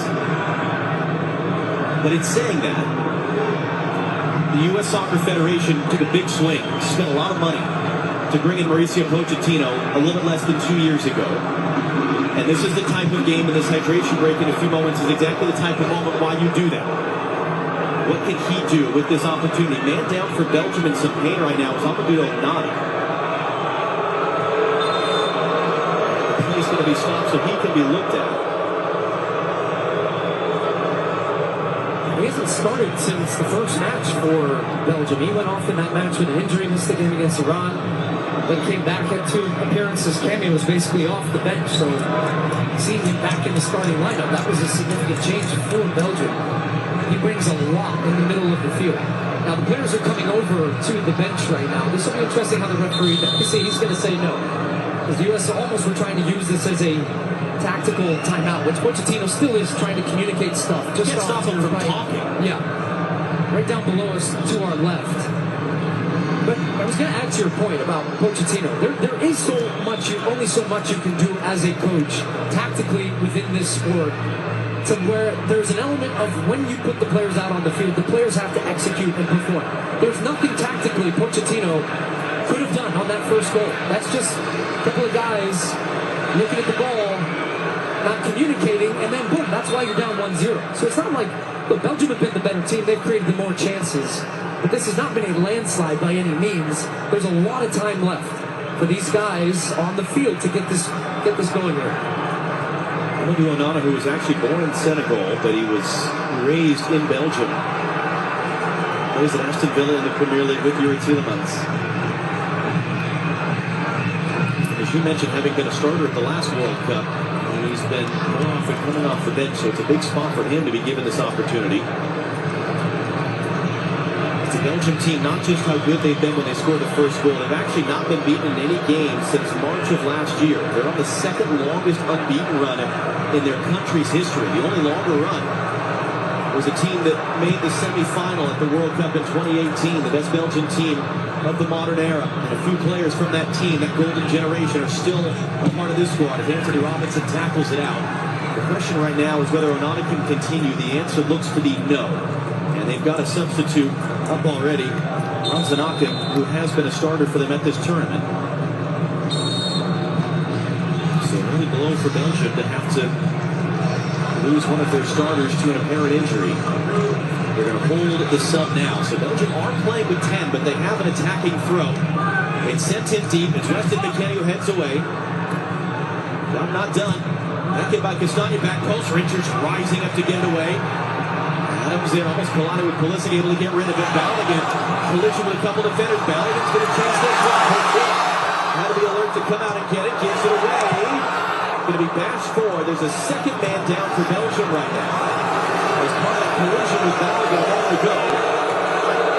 U.S. don't have to kick this ball out so he can get looked at. It is the referee's purview if he wants to stop the game, and he does now. It's Bruyne, their center back, who's down.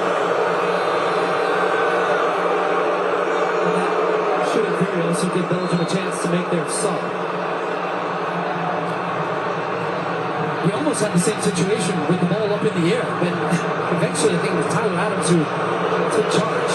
Luckily ends up colliding with his own teammate, which is, I think, why you hear the response from this Seattle crowd. Now, I've talked a lot about this atmosphere. I think even what I'm feeling from the players and the crowd is a little bit of nerves. A good attacking spell for the U.S. would go a long way in bringing everybody into this game, including themselves. So Ranzanaka is on. Luckily is able to continue after being down for a moment. Des drives it inside. Tillman, and he couldn't make that pass across the field. Intercepted by Luka Bacchio. There's Tillman flying through from behind, couldn't get there to Ketelaere, the goal scorer. Going to return. Luka Bacchio beat to what a run from Luka Bacchio, and an even better run from Tyler Adams. Tracked him from the middle of the field. And those little moments I'm talking about, that could be one as well. It's just U.S. turning over the ball as Onana's going to make his way to the Belgian locker room. That's nothing. You never want to see that for any player taking part in a game like this.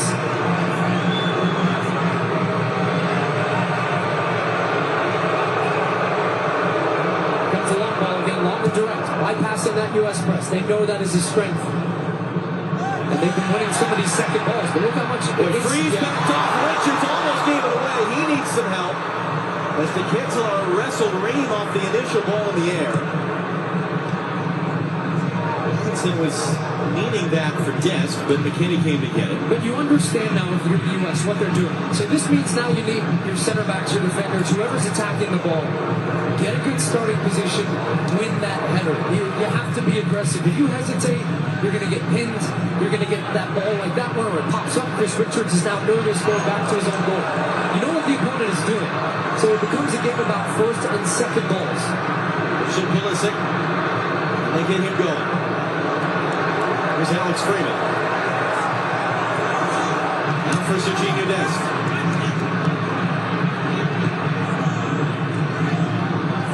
Freeman. Tillman. Kind of back heel was blocked though. Tillman's there. Got a foot in the way, but it's given right back to the U.S. Next stoppage of play to the first half hydration break.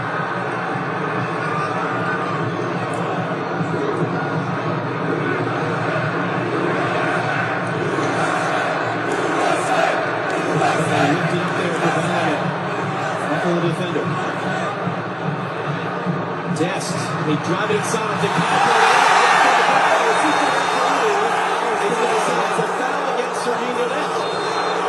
Well, this will be interesting. I think he's going to think that Dex was pulling him with the left hand down as he was getting around the Kuiper. That takes us to our first half hydration break.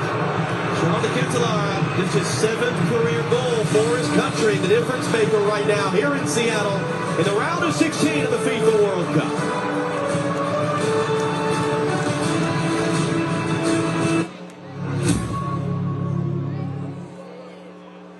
Trying to predict the future is a hazardous occupation. The only thing we can be sure of is that it will be absolutely fantastic. I'm thinking of the incredible breakthrough, the communication satellite. These things will make possible a world in which we can be in instant contact with each other, wherever we may be. When that time comes, the whole world will have shrunk to a point.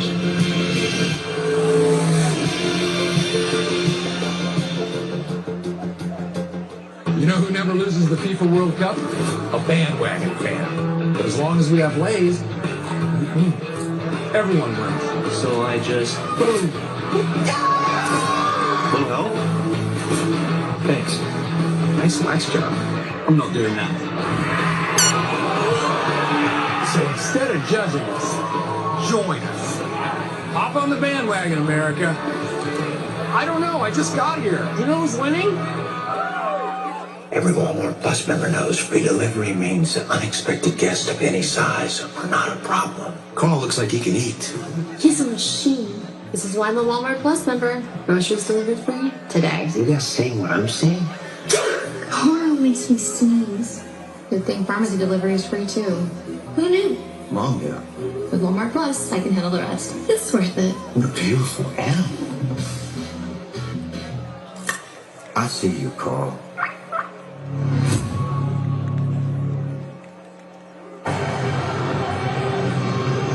Seattle warm in the sunshine, very comfortable in the shade. The U.S. bench just got pelted with one of the water sprinklers as they were going through this very important huddle during the hydration break.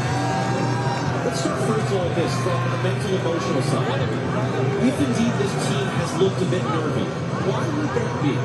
For all that they've done the last few weeks, why would this be a game that they would struggle to work into? The biggest game of some of their lives. The only way to get experience in these games and not feel nervous is to play in them more often. World Cups are every 4 years. That's why when I look across the way at Belgium, as we said, these guys are playing at Champions League clubs, big clubs going far in European competitions. You play big games. You don't feel that same type of way. And I think the U.S. looked just a little hesitant in the early stages, and then the game goes against you, then you concede an early goal. But that's done now. You're in the game. How do you respond from that? That's when you find out who's a lion, who's going to stand up and be counted on and don't be a sheep. And I think these guys have got it in them. But they need a spell to believe in themselves once again of what this team could do. But I am early stages here. I want to see how the U.S. is going to adjust out of that hydration break and what intensity they bring to swing that back on Belgium a little bit. They need a spell, they need a spark.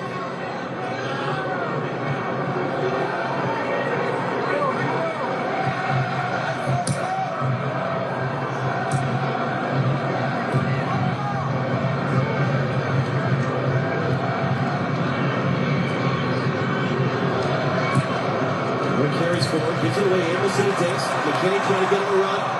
Just pulled back there a bit there. Back to Kuiper to slow him up, not enough for a foul. Pulisic. Got past one. Space to the left for Anthony Robinson. Castagna comes to meet him. Those two are teammates at Fulham in the English Premier League. So a fun battle between those two.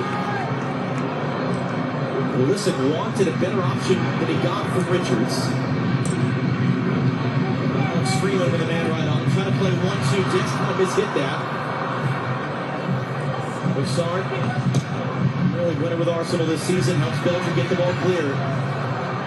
Tielemans will direct traffic for Belgium. Very slow start of the tournament for them. 1-1 draw with Egypt, courtesy of an own goal. A scoreless draw with Iran. They finished the group with their biggest ever win in the World Cup, 5-1 against New Zealand before the dramatic comeback here in this building last week against Senegal.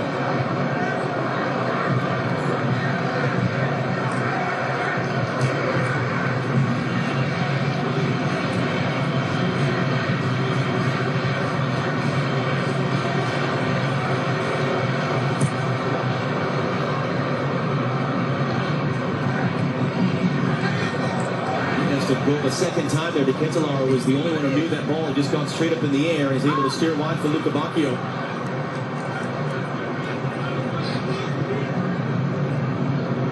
Eddie Vedder here. Seattle rock music legend.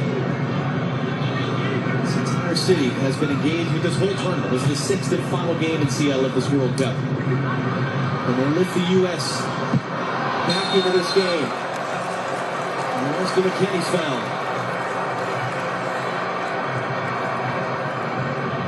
Tricky game for this referee. Adam McConaughey, 39 years old from Jordan. He's the first Jordanian center referee in World Cup history. He and his crew have been highly thought of. They're the first crew to have been given a 4th game at this tournament. But there's going to be an extreme amount of scrutiny on him and his decisions, he and his assistants, and the video assistant referee from Qatar, because of everything that's happened in the last 36 hours. It's led to Phil Balogun being on this field. A little change up scene. Tyler Adams, familiar screen. He's dropping between the center backs to now allow the U.S. to get their fullbacks higher. I think that's a good switch there. Now, because it opens this up. Well, listen, Balogun. He's back at the U.S. in a great shooting position. And instant dividends. So now you have Anthony Robinson high and wide on the left. You've got Freeman high on the right. Now you've got your creative players coming underneath a little bit. So Pulisic finds a good spot, looks for the combination with Balogun. His back-to-goal play has been terrific. A little bit of play on the back. And the U.S. now all of a sudden have a set piece. Pretty good distance here for a direct strike. And I would imagine Malik Tillman, who stuck his last free kick in the top corner, will be standing over this one again. On the same field with that man, Josie Altidore once scored a free kick goal for the U.S. It was the first free kick goal in a World Cup for the U.S. since 1994. Slightly different goalkeeper this time. Thibaut Courtois, one of the best in the world, 6'6", huge wingspan. Listen to the crowd come to life here.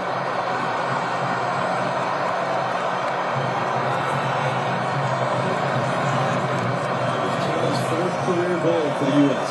What's interesting, John, here is last time it was a little more to the left. He had to go to the wall. He can go both sides here because this is central, which makes it more difficult for Courtois. There's a man lying down behind the wall, which means the wall can jump. Tillman all the way.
Working on desk.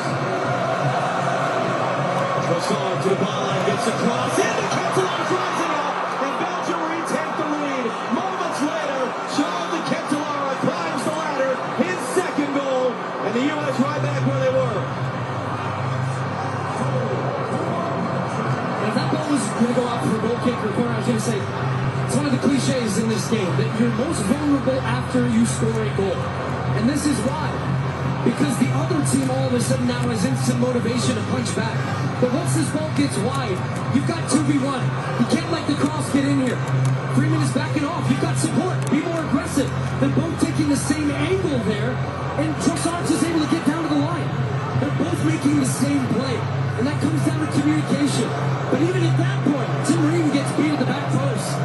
The Ketelaar, great strength from him, but he just gets his hands on top of Ream, gets the early jump, and you might think that's a foul, but it's not. I mean, he gets that early lead when they're both jumping for the ball. Pochettino cannot believe it. But his team have conceded right off the back of a goal that brought everybody back into this game. My goodness, great goal from the Ketelaar. That ball was in play for 60 seconds from when Belgium kicked off to De Ketelaar scoring his second goal.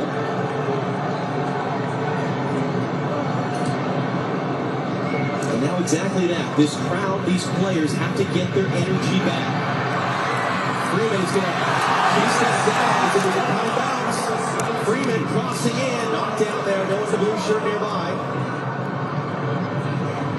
Market of shade. McKennie goes flying through. Belgian bench goes berserk. He's going to pick up a yellow card here. Nice to McKennie. Gotta be smart still. Now there's a lot of emotions, a lot of intensity. And he's just a touch late. That is a yellow card tackle from McKennie. Cleans him out.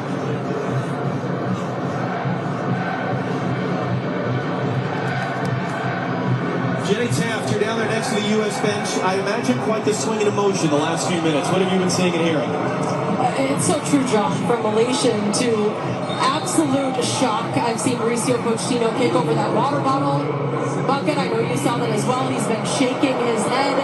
Now, the nerves are very apparent from this U.S. team. I know you guys are catching on to the energy from the bench. I did learn during that hydration break, one of his messages was to make sure they were playing closer together without hesitation. Let's see if they can get back to back. So hit by Pulisic there. Lukaku on the floor. McKennie going to get back to that touch. The goal scorer cycles it around. So now again, here's Tyler Adams dropping into the back line. Now you've got Freeman wide on the right. They're going to try to find these little passing lanes and combinations. Having players, as Jenny said, they're closer together. Again, Belgium will know that as well, and they're trying to shut off all those passing lanes. Well, what Belgium's doing is they're not backing off and just, they have their pressing triggers and releases, and when one guy goes, here comes the Ketelaar. Look how everybody steps up. They try to go together. Off the chest, although it was a bit much for McKennie to deal with, and Belgium went it back in the middle of the field. I think it's a huge end to the half here for the United States. You've got just under 10 minutes plus some stoppage. But what you really want to accomplish in this game is stay in the game. If you find a goal break, you level it back up. But you need to make sure you stay intense, dialed in, you stay free. Because if you concede another one before the half, oh boy. Ketelaar was offside, and that touch looked like two of them came off the knock in the second. That's why I knew he couldn't touch it.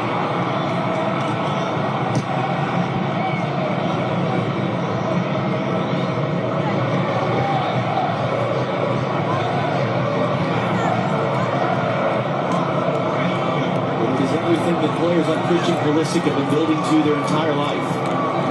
It is everything that Mauricio Pochettino and his staff have been building to the last 2 years. Tillman, and that ran away from there, trying to make his move. Robinson stepped in to poke it away.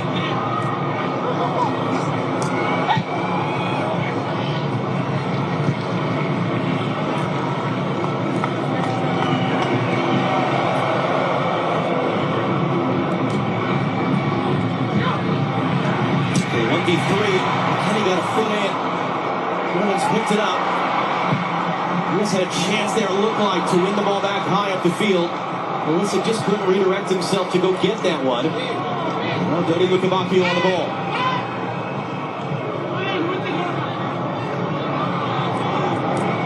Scala got the assist in the opener, rolls it forward. Overloading that right side of the field. They've only got Trossard on this left side right now. They are putting a lot of pressure down the U.S.'s left, which is, they want Pulisic back defending, forcing him to defend. Lukaku sends the cross in, up in the air from Tyler Adams, and that'll be a corner kick for Belgium.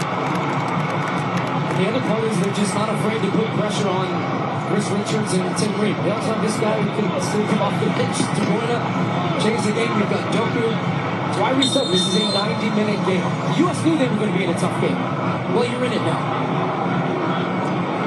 Bruyne, one of the best playmakers globally of his generation. Romelu Lukaku, one of the best goal scorers of his generation.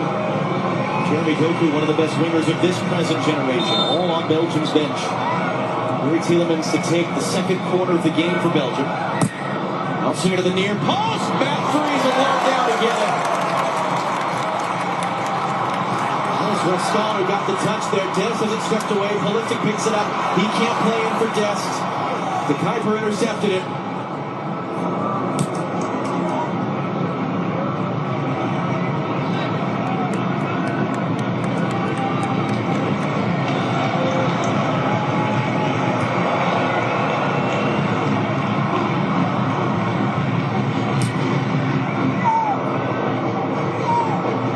He wins the header. Alexander recovered.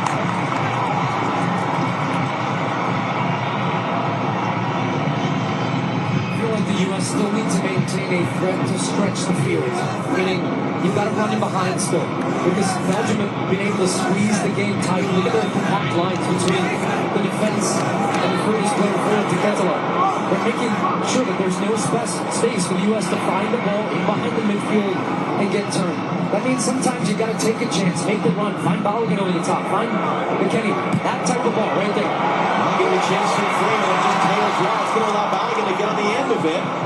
Tackle away by Bruyne, and attacking throwing down for the United States. Great ball, great run. Takes the run to then also somebody to play you the ball, but now here's the U.S. in the attacking part of the field. Belgium very cleverly making sure a second ball was on the field, so the U.S. couldn't go quick with that while they were still getting their bodies back.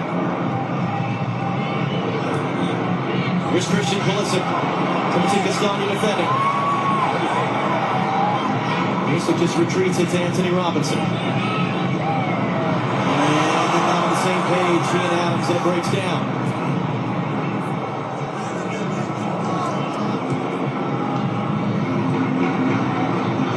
Just been a little off in this first half. Christian Pulisic, he looks like he's lacking a bit of confidence to take his guy on aggressively, to play. He's just second guessing, taking an extra touch, losing the ball. He's lost 4 dribbles so far. And that's okay, you're going to lose some of them, but you still have the confidence to go again and again and again. But you have to keep your defender on his heels a little bit by taking him on with an aggression and knowing yourself that you can beat that man off the dribble. Because as you said in the pregame, for the U.S. to win this game, they need a big night, they need a signature night from their signature star, Christian Pulisic. And that's stars plural. I mean, that has been the case for this team, but you do need your difference makers to make a difference in games like this. That's a foul, and the opinion of the referee committed by Chris Richards.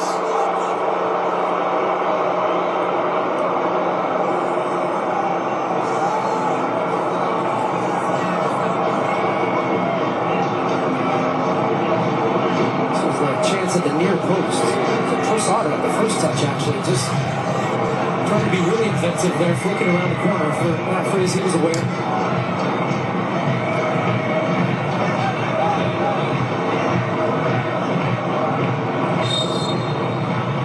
Defend this free kick.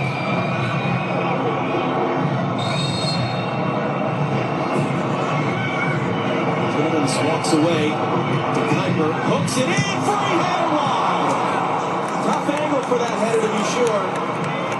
But missed in the end by Lukaku.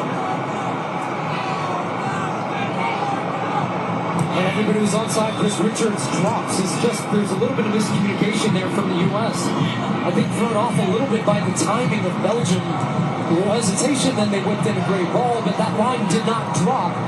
And then Chris Richards is the only one drop that kept everybody on side. So just not in sync as a little turnover. Well, McKennie, and he's going to reset for Pulisic. McKennie could have just run into the space there. I don't think he knew that there was no one around him.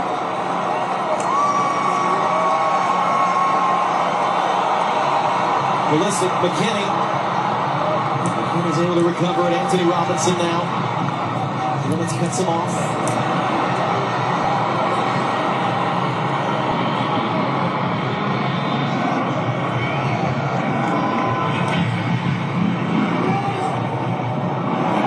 Blocked off his run by Kuiper.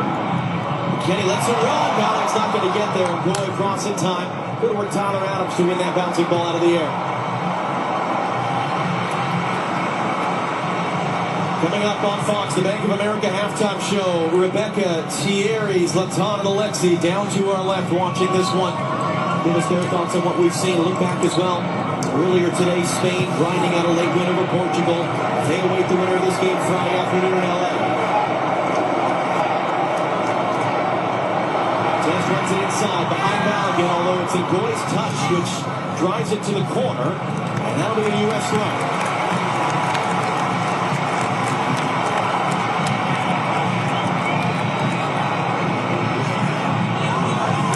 States now at the top scoring team from dead ball situations at this tournament. 5 goals in total, 1 more than Argentina. Everybody back for Belgium to defend us. They've got all 11 players inside the box. Now Richards is in front of Courtois. We've seen this often where players, attacking players, try to get around the goalkeeper. Referees say, look, I warned you. If you make contact, we've seen this often called a foul. Try to be a nuisance, but if you make a touch, you're going to give away a foul instantly and kill the attacking opportunity. Roman gets it in the box. Richards is knocked out. It's going to be out for a corner. Took a touch of a Belgian defender. First corner of the game for the U.S. And they're trying to claim it did not take the touch. So we'll see if this gets changed. But the U.S. doing a good job winning. The first ball is Alex Freeman. I thought it was Balogun who put it over the top of the bar, but it was hard to see if it took any type of touch. They're still holding this, so they're still trying to see if this should be a goal kick or the corner. Amis Almari of Qatar is the video assistant referee. Yeah, it's going to be a goal kick. And he's looked at that video and said no. His last off Balogun, it's a goal kick.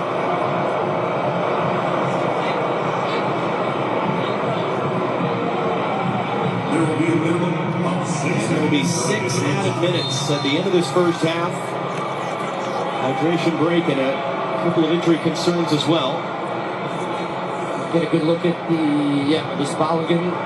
It was almost interesting to spin on the ball, whether it did take a defensive touch, but they reviewed that one completely. Richard, strong header there. Was able to play it wide. It's a good tackle on the outside by Castani to keep it away from Pulisic. And now a long switch out to the near side towards Trossard. Freeman wins the header.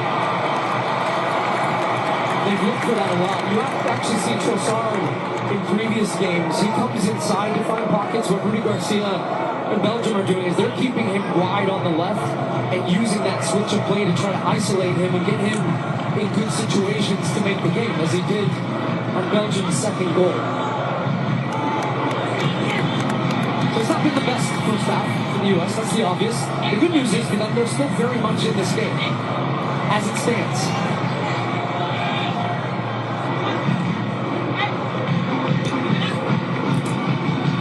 Richards got a touch to that one. Des slow to react. Cross blocked by Freeman. Ball's out of play. Assistant referees put his flag up.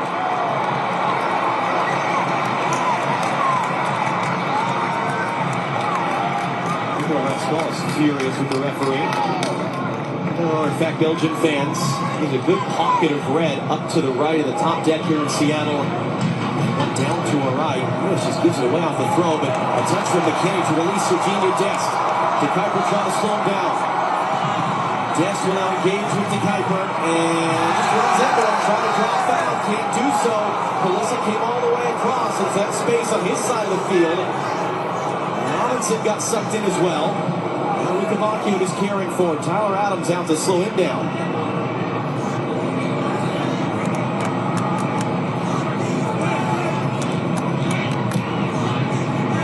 Got to go out and defend up Castagna now. Able to get that cross in, completely unmarked. It comes all the way through. It's Trossard who picks it up. Freeman there to defend him. Tackles it out, and the U.S. upset. Decision on the field of corner, so this one, like the last one, can't be changed on video review. As it stands, a corner for Belgium. To me, like that came off. It's already they took it play. Quickly, yeah. They took it quick. There's no review forthcoming. It's going to be rolled in. It's going to be fired across the face of goal there by Luka Bacchio. But those are those moments of concentration, which is a big thing that Mauricio Pochettino talked about. But even the players, guys like Tyler Adams beginning of the tournament, he said that's what we learned in the round of 16 against the Netherlands in the last World Cup. You can't make mistakes. You can't switch off. You got to be focused the whole time. Tillman throws his body in, and that will be a U.S. free kick. Because the U.S. was right in that game with the Netherlands in the first half, and they fell asleep right at the end of the half and let in a goal. It's going to take a monster second-half performance from this group against a top 10 European team, top 10 global team. Tillman, Bellingham, can he get there? It's not really dealt with by Courtois.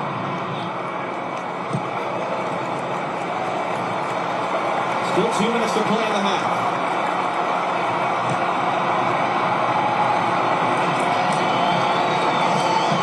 Anthony Robinson. Nowhere to go forward.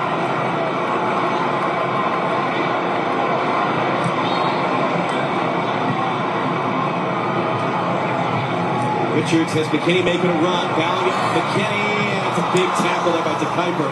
It was meant for Dest. He had space to run into. Lukaku now. 1v3. Belgium just playing through and around the U.S. players right now. It's because you have the quality of Lukaku. You see that there when he receives the ball. He's under pressure, has a burst of acceleration, quick stop. Spins back, dumps it off to a teammate, moving. He's been excellent for them in the first half. So is Trossard. There's that long switch of play again, just a little bit too much.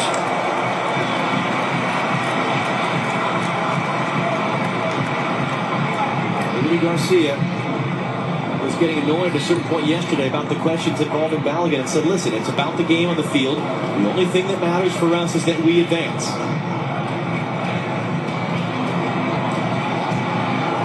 Came out with an intensity in the opening minutes of this game.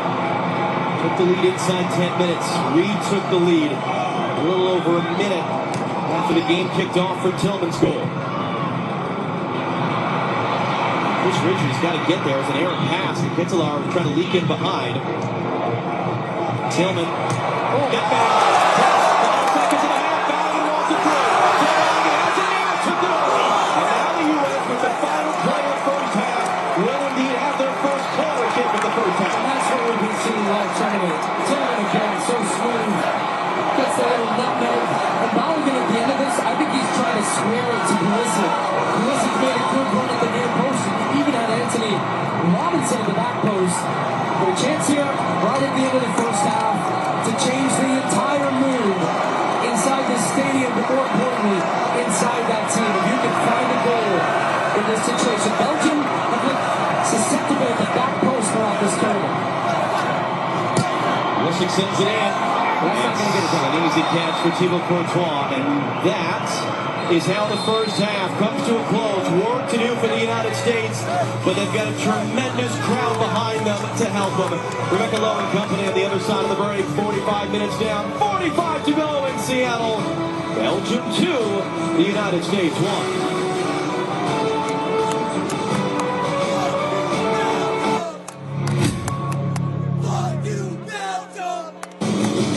FIFA World Cup 2026 on Fox is sponsored by American Express. Today, we're going to learn some iconic soccer skills. Follow me. The rainbow flick. The Roberta. Bicycle kick.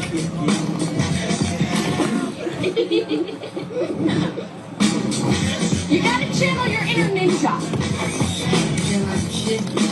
I love this colorway.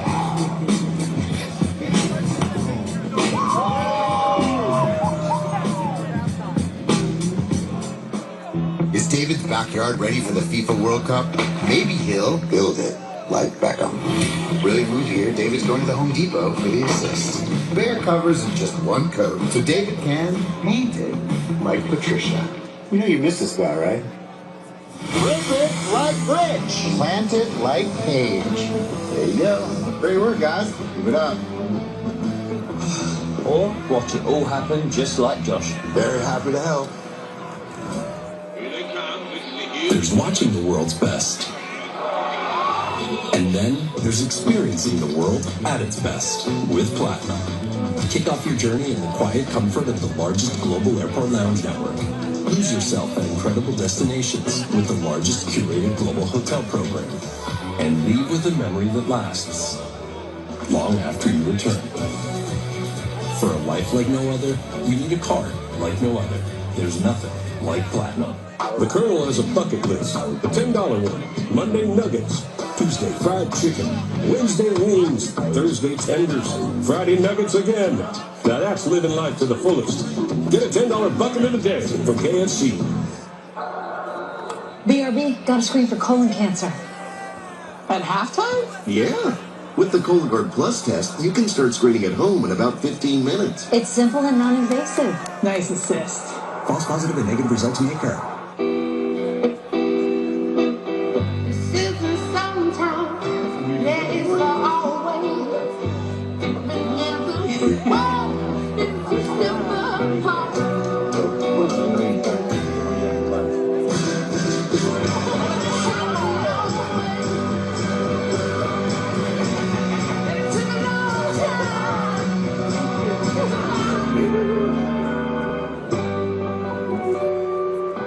Football. I understand now. No one can match our energy.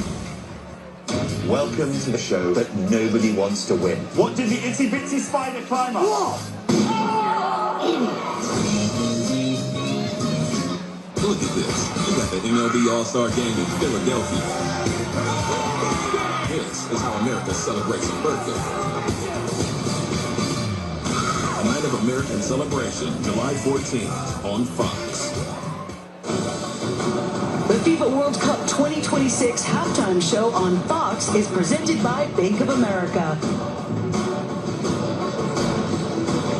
Charles Kettelare causing problems for the US in that first half. His first World Cup goals doing the damage right now for his team. And back home, it's the middle of the night in Hertha, Belgium. These are the moments that they're enjoying, though, no matter the fact that it's 2:33 a.m. when that goal went in. As we welcome you back to Seattle Stadium, I'm Rebecca Lowe alongside Thierry Henry, Zlatan Ibrahimovic and Alexi Lalas. Let's show you then the first half of this game in Seattle. Beforehand, a beautiful scene, the flyover over this stadium, but just 9 minutes in, it went a little wrong, Alexi. Yep, this U.S. team just got punched in the nose for the first time this tournament. I guess the good news is it could have been worse, but right off the bat, U.S. is used to scoring early. Well, Belgium said not so fast. The Kettelare getting in. Anybody want to clear? Anybody? Anybody? No? Okay, well, there you go. A gift to Belgium in the first minutes. And yeah, Mauricio Pochettino is not a happy man, nor should he be. We have seen this before. When it comes to free kick to U.S., Malik Tillman steps up, gets the good free kick, a little deflection, but it's still a free kick goal. So his second goal of the tournament, and he gets the equalizer there so far. Nice celebration.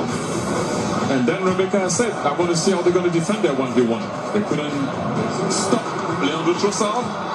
Don't sleep on the Kettelare. Do not sleep on Trossard. Do not sleep on Dodi Lukaku. The big guns are on the bench, but those guys are on the field. 2-1 Belgium. That is a key point. The big guns are on the bench. Plenty of reinforcements to come on for Belgium. But from a US perspective, Thierry, how do they get back into this? They need to rectify something in midfield. It's too easy for Belgium. Too easy. They're controlling that midfield. Ball, they're switching the ball all the time in 1v1 with Leandro Trossard and sometimes Lukaku. Lack of rhythm. We saw a couple of times Malik Tillman doing some stuff. A couple of runs of Balogun. But you know what? You still have 45 minutes to reverse it. And plus. But it's going to be a tough one because the big gun might come on when you're going to open up to play. Zlatan, your thoughts? This is the first 45 minutes I see US where they don't feel comfortable. I mean, the attack is not working, and when the attack is not working, the defending has to work. But the defending is not also working. So something has to happen for the second half, and they need to get Pulisic more on the side. Not even one time Robinson comes on doing his over.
This football is so confusing. I can help. Think of cards in football as the opposite to your Sapphire Reserve card. Red cards make it harder for you to earn points. This card earns you 3 times the points on dining.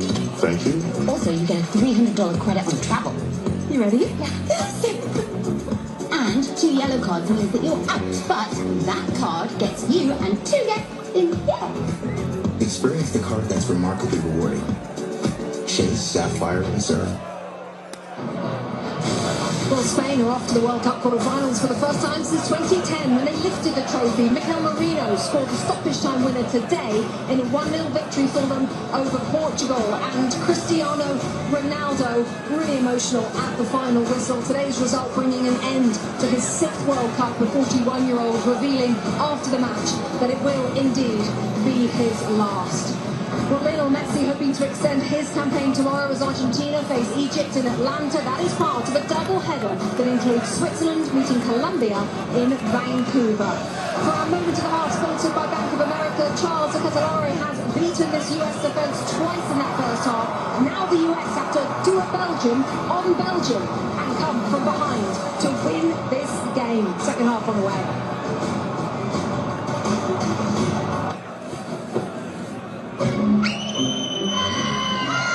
Children are expressing their disappointment after the tooth fairy failed to collect their teeth. No fair, fairy. Not just the kids, you know. No word from the tooth fairy. What can she be doing? Introducing QuickBooks with Intuit Intelligence. Ask questions to get instant answers and real-time insights that can grow your business. So whatever's holding you back, outdo it with Intuit QuickBooks. From what we raise on the flagpole to what we raise in our hand, we've earned these stripes. Superior is brewed here. Michelob Ultra, proud sponsor of the U.S. men's national soccer team.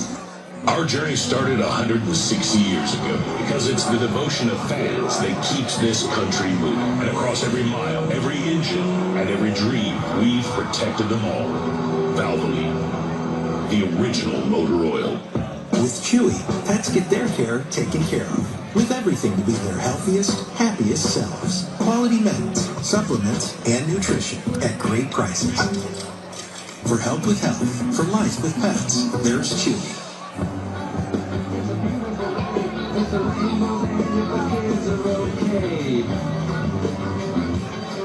Get 0.9% APR financing or a $3,500 customer bonus on a new 2026 Atlas. What would you like the power to do? Ask it. Like you always have. Like you always have. Even when others counted you out. Ask it. Keep asking.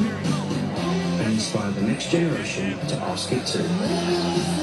Bank of America champions everyone who dares to ask. What would you like the power to do? Running a little behind today, huh? You want me to get back there and start pulling some teeth? Waiting rooms. They can be tough for young homeowners turning into their parents. What are you here for today? Just a cleaning. Just a cleaning. In and out. Easy peasy. Impacted tooth over here. I don't know if you can see it. All right, let's just sit quietly and wait for our appointment. Gotcha. I'm what they call a grinder. Yeah. Progressive Home Savings have been coming your parents, but we can't save you money when you bundle home and auto with us. I have abnormally large tonsils. With my new phone company, Menace Mobile, our pricing structure will be so confusing it can only be described as evil. That isn't evil. It's just typical phone company stuff. And besides, people just switch to Verizon with their new Simplicity plan. There's just one plan and one price. And it's only $30 for a single line. So you're all choosing Verizon. Cheers! Introducing the Simplicity plan. $30 for a single line. Can you hear me now? What are people in Switzerland called? Swedes. Incorrect. Welcome to the show. No one wants to win. That's not wrong. It's not right. I wish this was not like an intelligence show. Nation's Dumbest premieres Wednesday, July 15th on Fox.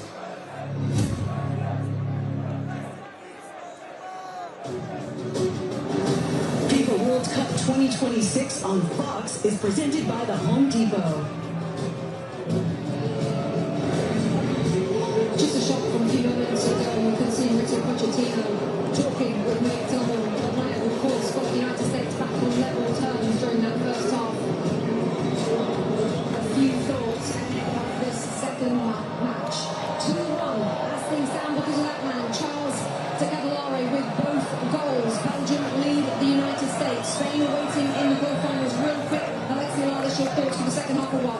potential preventable goals. Thierry mentioned the midfield. The U.S. is getting overrun in the midfield. We just saw Pochettino talking to Tillman. Maybe he's telling him that's something. And that right-hand side of the U.S.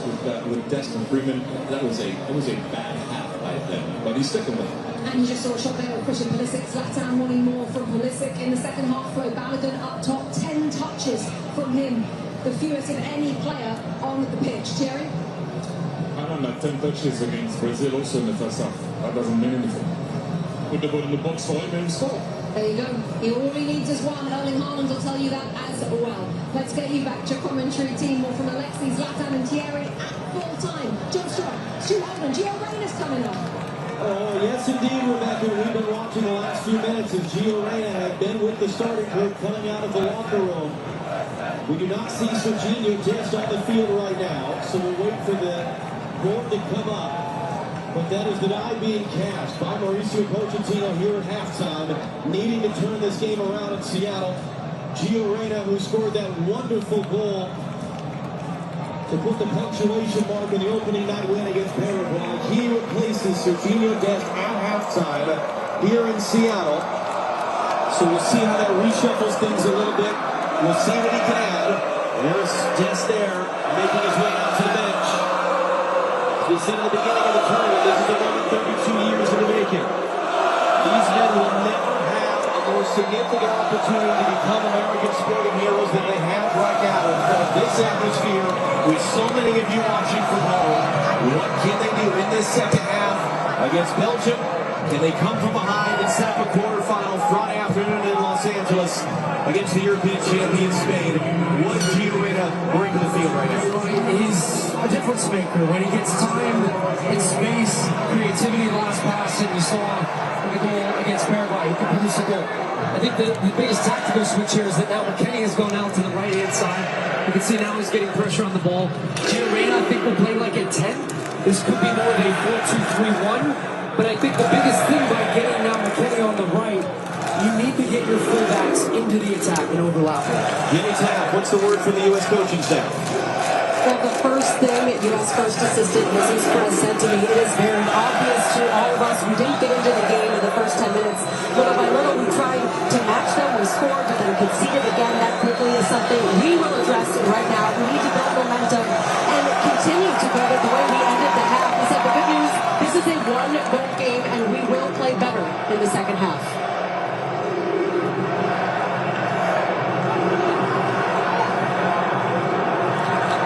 Pulisic lost control of it, but good pressure to win it back as a throw-in.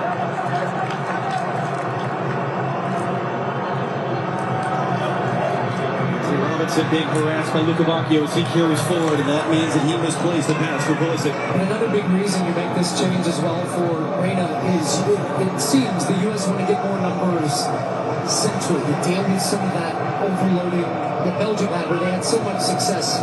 Time, pressure, movement on the ball. It's going to be a foul for the U.S. And I think it's just to give them more options in possession, which is something that you really didn't have in the first half. Good pressure for Belgium. Now Freeman instantly, top of your screen. He's wide. You got the run from McKennie. Comes inside, Weston McKennie can't get it cleanly. Pulisic is there. Couldn't get it cleanly. It's still loose. And first to recover it is Vanaku for Belgium. It's a good look though with that ball in.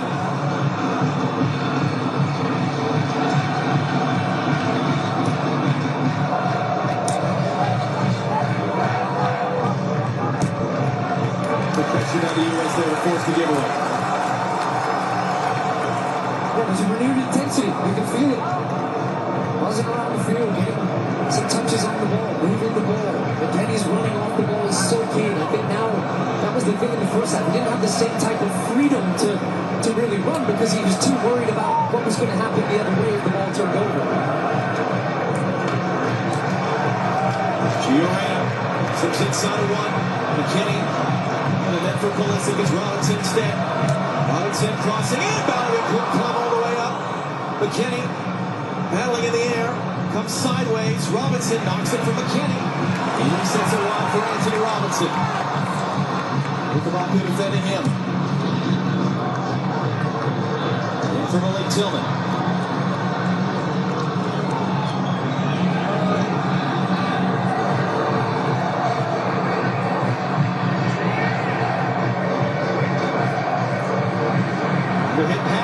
Richards just had to play safe and left it long, and it's a good spell for the U.S. though.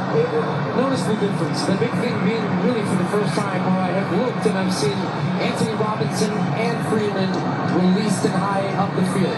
Now they didn't create anything in that second one, but those are the situations we've been used to seeing the U.S. throughout this tournament. This is a part of the game right here, though, that I think they could be much better at in the first half, which is winning the first and then the second ball, because now you stop Belgium being able to pick up the ball in your half and let them play. And that wasn't a foul. Tillman just fell down. Freeze alert to come get in front of Trossard.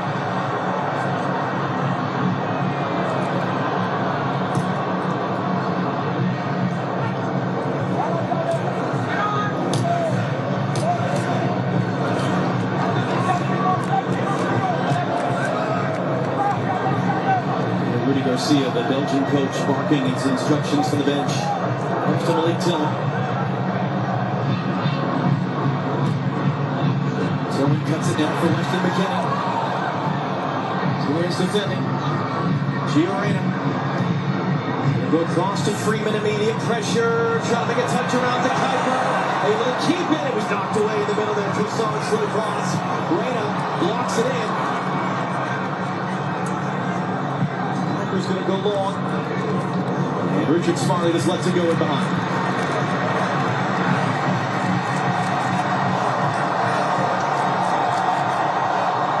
McKennie, immediate pressure, got pulled up off the ball, no foul though.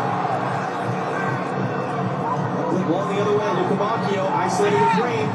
Adams coming to help support, Belgium flooding numbers forward.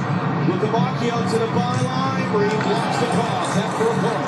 Yeah, good job by Tim Bruyne. These are going to be very important moments throughout the game, because as you start to attack, as you start to get more aggressive, releasing players into the attack, it leaves you more exposed the other way.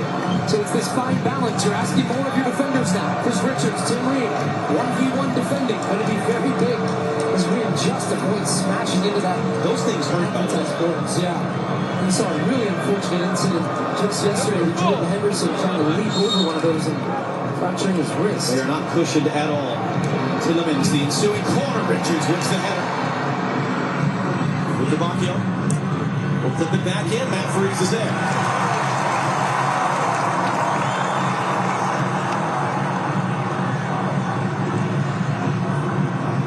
3 saves in the first half, as many as he had the entire game. Wednesday in Santa Clara against Bosnia and Herzegovina. Being able to move it along quickly in front of Ketelar.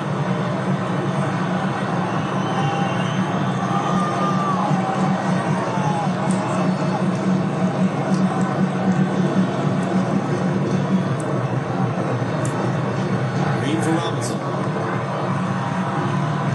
Bruyne is peeling off backwards, comes inside, Christian Pulisic!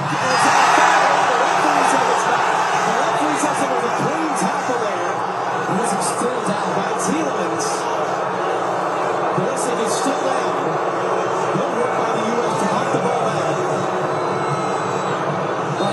This is unfortunate because you're going to have to play the ball out. And what Belgium are going to do in this play when he starts is boot it down the other end. It'll be interesting. If Pulisic was lining up for a shot, and this becomes a question of did the defender, in this case Tillemans, does he get his foot in front and does Pulisic then kick into his heel?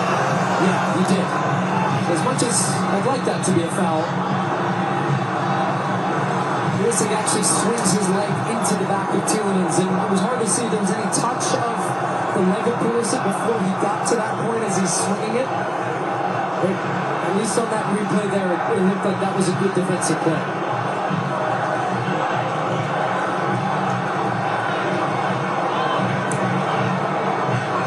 The referee stopped the game himself. He just restarts with a drop ball. The U.S. keeping the attacking half.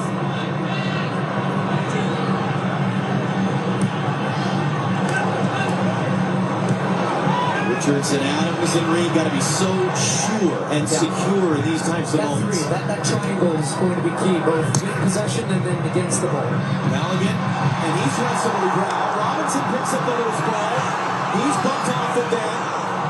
Robinson knocks it free, it's cleared away. What do you notice here in this half? Who's the team that feels under pressure now? Now I know the U.S. have to chase, but Belgium can't get out of their own half. What a ball! Adams, Freeman, couldn't take it, but out quickly. Oh, wow, just screaming out for a first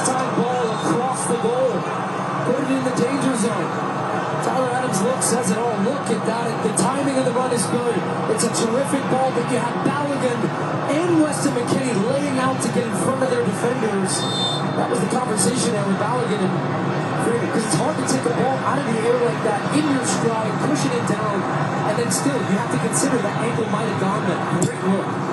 Tomorrow on Fox, the final day of the round of 16, Lionel Messi and Argentina taking on Mo Salah and Egypt in Atlanta. Switzerland against Colombia up the road from us in Vancouver. Coverage starts 11 a.m. Eastern, 8 a.m. Pacific, live on Fox. And then a couple of days off in the tournament. Pulisic's still struggling, by the way. Bottom left of your screen. He's still limping his way through the play. Quarterfinals begin Thursday in Foxborough, Massachusetts, between France and Morocco in a rematch of the semifinal from the last World Cup. And the U.S. is hoping to be playing the next day in L.A. against Spain. Willie Tillman.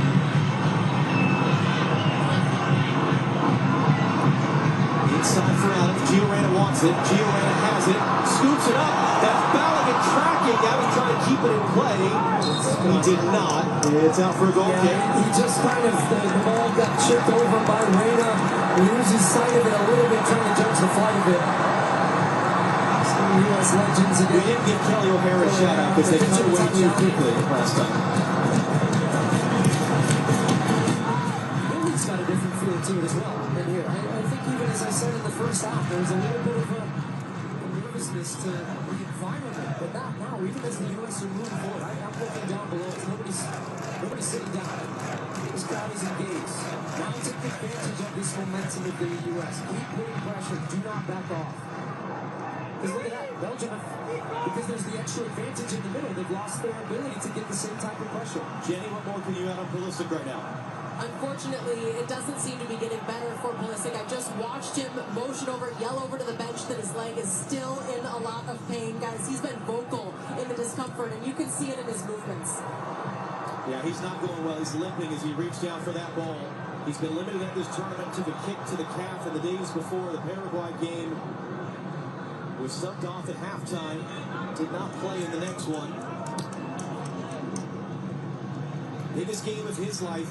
He's the big star of this team, but as we said, he had a signature game for the United States. This was that moment, and this was that opportunity. And it looks like, once again, the injury issues that have dogged Pulisic throughout his career. Also, I would say, if you're struggling, go down. And if you're not going to continue playing, let's get this stuff going and moving. It looks like Berhalter is the one who's... Richards beaten out of the air. Freeze has got to get there and deal with it. He takes it down off the chest. DeCattelon knocks it away. Tim Reed can't block it. And the last video review says this is a foul from behind on Reed. It is a disastrous third goal to concede to Belgium. But here's what I'm saying. I'm not saying this is the reason for the goal, but if you're hurt, go down. You make the sub, the ref stops the play. You're playing a man light, essentially, because you're limping around out there. But this just is a mistake in the back. It's a long ball over the top. Freeze takes the first touch calmly, then he gets hit, just a little hesitant, tries to play out of it. As you'll see, long ball, route one. It's been pretty consistent for Belgium, but you're in a good spot here. Put it out. Takes a touch, hesitates on the left foot, doesn't want to hit it, and then Reem's trying to backtrack, do what he can to block the goal. Just an absolute disaster for the United States. Two goals that have come off mistakes.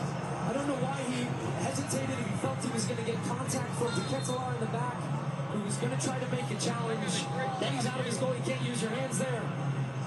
And Tim Reem just off balance, trying to do what he can there, and deflects it into the back of the net. United States 1 and Belgium 3. Marzanako came on for an injury in the first half when Onana went off. His first World Cup goal. Christian Pulisic's day is done, to be replaced by Sebastian Berhalter.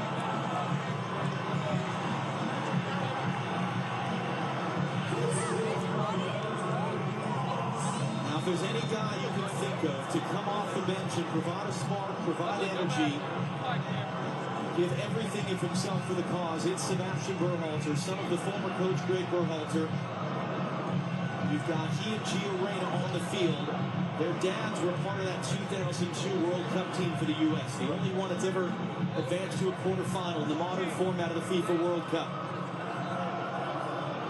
What can they provide now in this moment? The U.S. was able to work their way back. Yeah, that's the backbreaker for this team, though, is that they were working their way back again. They were clearly the team in the ascendancy. Belgium had no ideas until you gave them a layup. So, can they go again? This is where you find out about what you've got.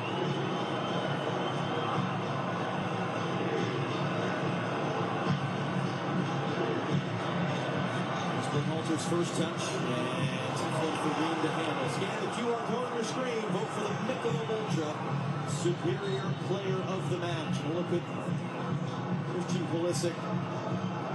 Has not been the World Cup. He or anyone around this team were hoping it was going to be for him. Tiller won the ball back in the middle. Goes to McKinney. Now Tyler Adams.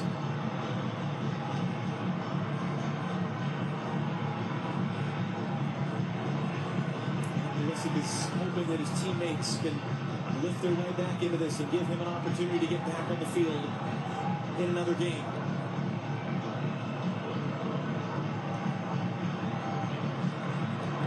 Get that ball under control. Plays it inside for Alex Freeman. Taken off it by Tielemans.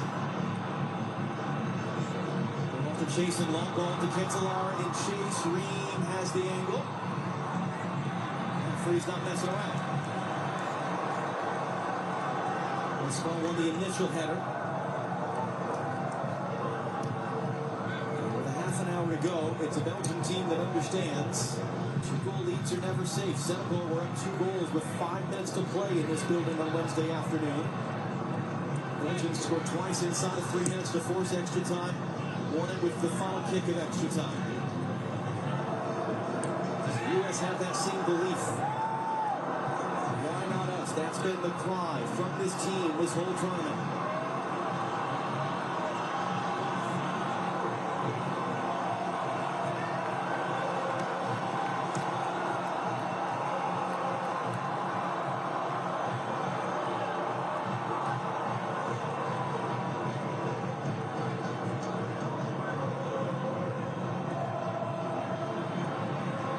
Advancing forward, tries it away, a little run for Valiant, wasn't quite ready for it. Anthony Robinson wants a switch. His hands up forward to the near side. There's instead the Berhalter. Alex Freeman. Good play inside for Reyna. Berhalter there to recover. There's Anthony Robinson. He's got Tillman for support. Robinson going to drive to the byline. Pump fake. It was backwards for Adams. Adams, that's too far for the Berhalter. Now Belgium are on the run. The Ketelaar has Trossard running with them. U.S. is on their heels.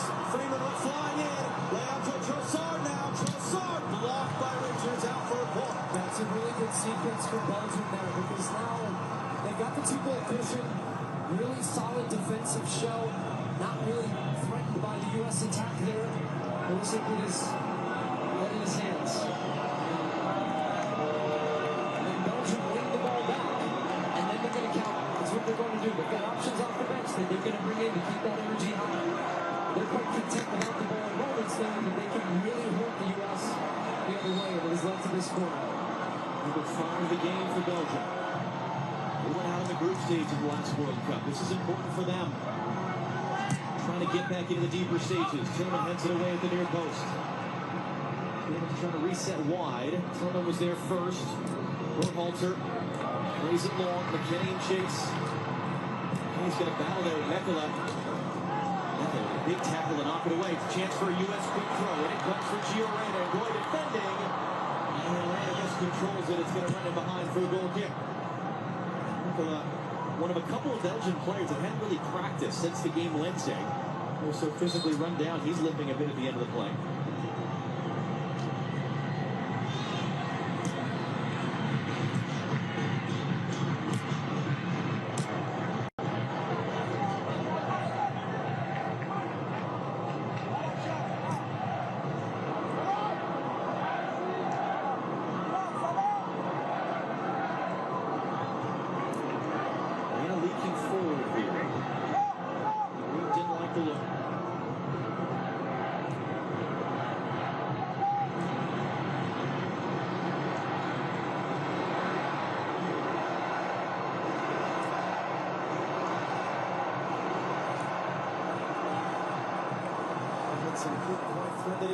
play, but a U.S. throw. They're going to go in deep to Maligan. Roy defending. Maligan for Reyna. The target in the box there. Because Maligan come all the way out wide. So they recycle to the other side. And they're just trying to, Belgium are just trying to bait you into playing that one pass that you think you could force in, because you do have to start taking risks. You're down 2 goals, you're chasing the game. And so it's just the balance of the moments for the U.S. when they need to try to see those gaps, exploit them, play quickly, little combinations. They're being patient right now, but Belgium are also quite content with this. U.S. just circling the ball around. When you try to play that ball, they're going to jump the passing line and lift it break the other way with speed. It's the first touch of the half for Maligan a moment ago. It's a nice combination to find Freeman, and the U.S. gets a corner out of it. Because, oh, by the way, to steal from Thierry Henry, the big guns are coming for Belgium. They've got Lukaku and Doku preparing to enter in a moment. Speaking of speed and speaking of power and speaking of finishing ability, now, I said this in the first half, the back post has been an area where first and second balls, the U.S. can find success. Belgium have looked very open to conceding opportunities from there. And this is where Berhalter's terrific. Set-piece delivery. Whips it in. Freeman found it. And it just loops up and out.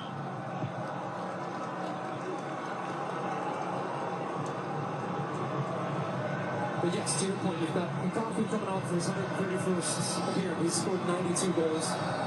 This one, Vanaken ends up right at his feet. Good pressure from Dequetelar.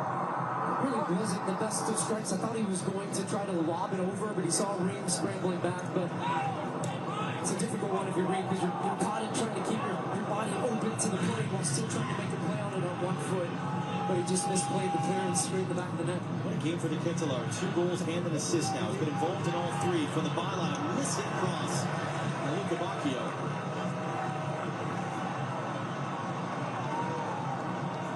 If indeed Dequetelar comes off for Lukaku, it has been a signature performance for him in a Belgium shirt.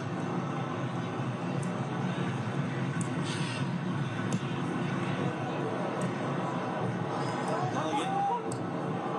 Boy there, just trying to wrestle Tillman, and the referee will indeed give it as a free kick for the U.S.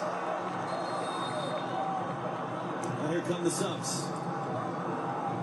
Lukaku is off. Thought he was trouble. Here comes Jeremy Doku. It's been an odd World Cup for him. He missed 1 game going back for the birth of his child in London. He was dealing with a respiratory illness. The retro player he is, and what a night for Charles Dequetelar, replaced by Lukaku. And you saw his look. He wants to stay in and go for the hat trick. Just beats Ream to that ball. He wanted it more. So he's attacking it, gets the momentum heading towards it, hands on the back of him. Really strong header. And a really strong afternoon for Lukaku as well. Kenny trying to accelerate to get to that ball. Knock and cut him off. U.S. throw. We're moments away from the second half hydration break. Romelu Lukaku, all-time top scorer for Belgium in his 4th World Cup.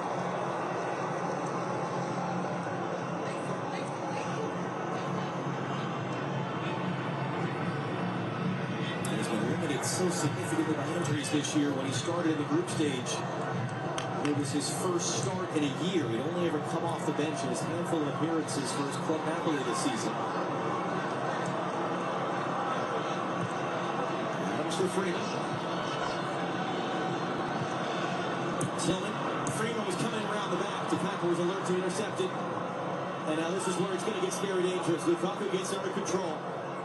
Tillman just wipes him out.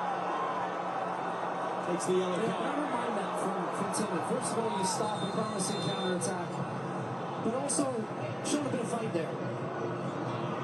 And 22 minutes to make a statement. Try to create something. You got to get the first one, and then you build from there. 22 minutes for the United States at this World Cup. Can they pull off the spectacular? Down 3-1 to Belgium here in Seattle.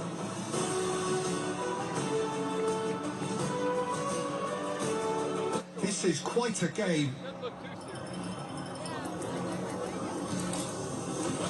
It'll be a free kick.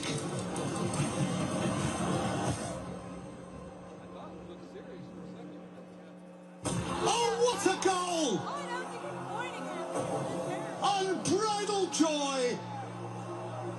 And emotion overflows.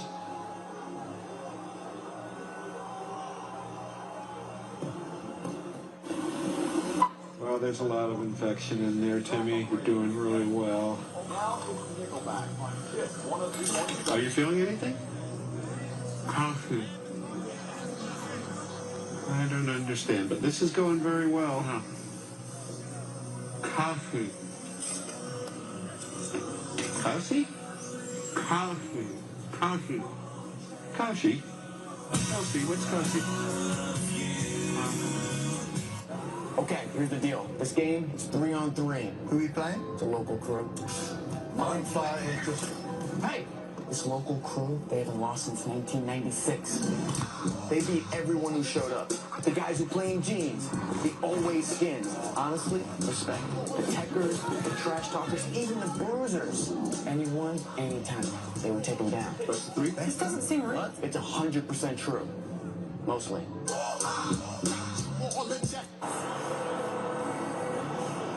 What you were not seeing during the hydration break is what we were seeing here in the building, which was Eddie Vedder chugging a beer and getting the fans fired up, trying to get some energy going. Ricardo Pepi looks like he's about to come on. It's not rain, that's the sprinklers going here. Eddie Vedder again on the video board, trying to get this crowd going, trying to get this team going. The crowd's done their part. This has been a wonderful atmosphere. The players have 20 minutes to pull off something special and extend this magical World Cup run. And has produced some amazing moments in American men's soccer history over the last 3.5 weeks.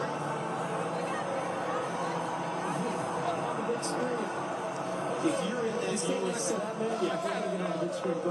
if you're in that US huddle, what do you say? What are you doing as one of the players in the field? You're trying to give your team, especially the Pochettino, believe. But what I would say from just observing from up here, I didn't see anybody,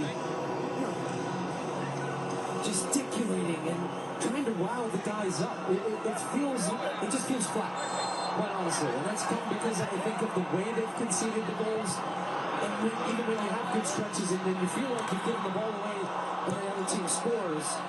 Balogun laying it off, but Kenny couldn't get there. So that's what I would be looking for right now within the game. Okay, if you're going to go down with a fight. Don't just lay down and take the rest of this game. Stand up and be counted for the last 22 minutes and put a performance together and a moment together that makes you and makes everybody believe you can actually do this. Because I'm not sure what I'm seeing right now that this team believes that they can get back into this game. Tyler Adams will make way to get Ricardo Pepi onto the field. And Pepi, who probably going to be starting this game. That's one of the things Mauricio Pochettino said to us yesterday. Trying to keep it professional, even keel when they found out Phil Balogun would be able to play, because he said if he's going to be in the team, it means someone's out of the team. So now Pepi, the El Paso native, is on. An opportunity to be a spark, to lead a comeback. Good work, Gio Reyna on the far side to knock that ball away. Balogun trying to turn. Pepi's forward. Showed too much of a decoy, but a nice little movement there. Nice little moment from the U.S.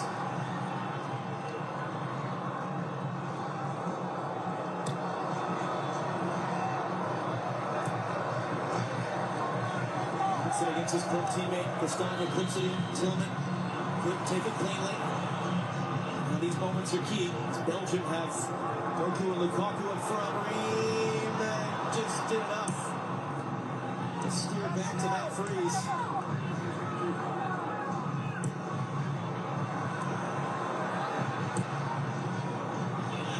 Freeze for Alex Freeman. He's got a tough 20 minutes coming. What a tournament he's had, though. What a future he has at the age of 21. Halter clips it along for Anthony Robinson. Not able to keep it in play.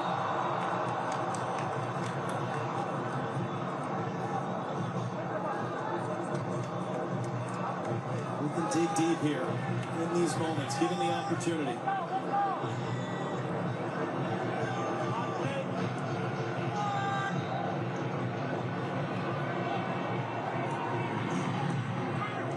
Good work to find Weston McKennie. He'll go long. Now going to chase and going. Just plays it safe and out.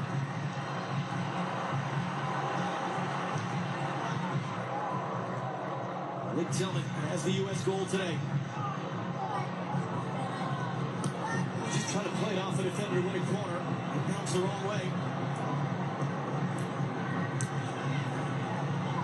And the U.S. trying to hunt this ball back right now. And it's a foul.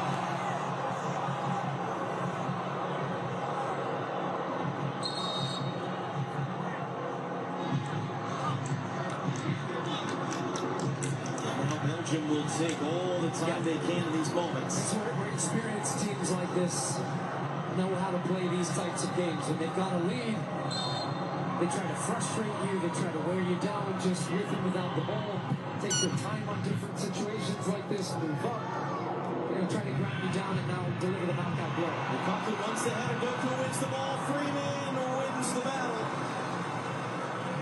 Goal kick is the decision of the referee. Should just put this ball back in play before anyone changes their mind. Yeah, Lukaku is right. Should have been a corner, but they've got the ball back. Bruyne is trying to jam that in there for the men up front. No pass there, U.S. throw. Quarter hour to go in Seattle. United States with one shot on goal today. That was the Tillman free kick goal. Back-to-back games for him. In front of this packed house of just less than 67,000 fans. The United States with 15 minutes plus stoppage time to do to Belgium what the Belgians did in this building a matter of days ago against Senegal. Come back from 2 goals down, forced extra time. Marine trying to jam that into Anthony Robinson. Brassard was able to control it.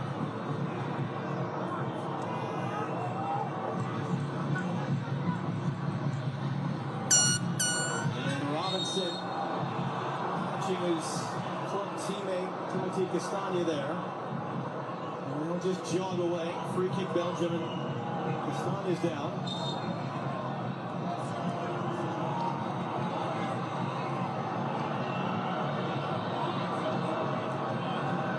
Just seeing some frustration on here from the U.S. players. Body language from Mauricio Pochettino says a lot too. He seems just out of ideas right now. There's not too much he can do. He's made his subs. You're just waiting and hoping that you've got someone out there that can give you something, some type of spark. Maybe it's a set piece. Maybe it's... Well, this guy has been phenomenal all time. Tillman has been terrific. And even tonight, again, he's been a player out there that I can still say can hold his head high. He's doing what he can. German-born to an American serviceman father, raised though by a single mother, Anya. Elected to play for the United States, having played for Germany youth levels. That knows how to play though. Someone couldn't keep it in.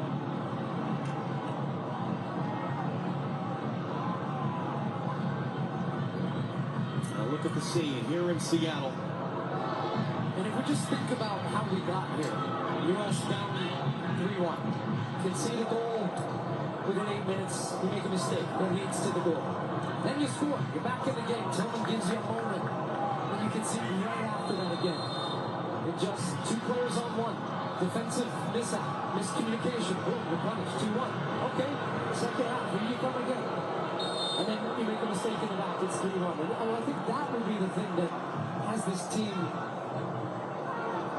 just feeling the way they do now. I'm sure there's a feeling of familiarity for people watching that have felt this before in this round. And whether that feeling goes in the next 13 minutes, we'll find out. We've seen some special moments from this team throughout this tournament. And it just takes one to get you right back in this game. The crowd trying to recognize that right now and give the USA a chance. You've got difference makers. Show it. Freeman trying around the outside to Kuiper, able to get back to that ball. There's a combination with McKinney. Back in McKinney, flips it up in the air. Cleared away as far as Bruyne.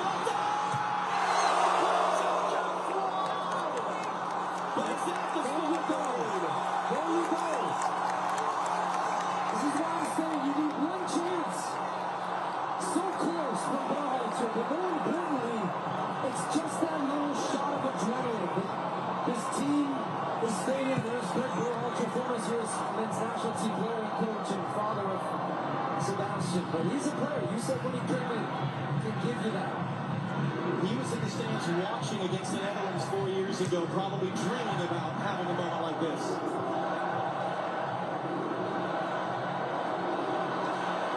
McKinney first to the loose ball. Knocked away from behind. No, it's a Belgian throw. McKinney's going to get up.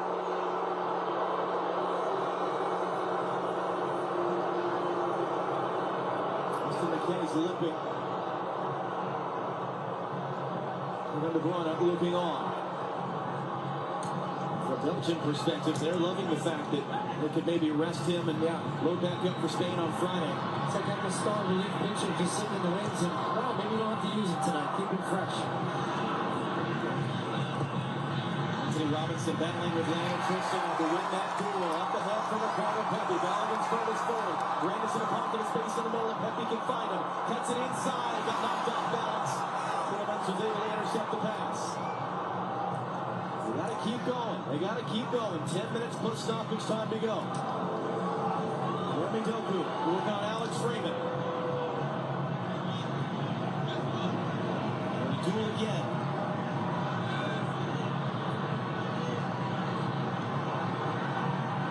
And that's a foul on the kick.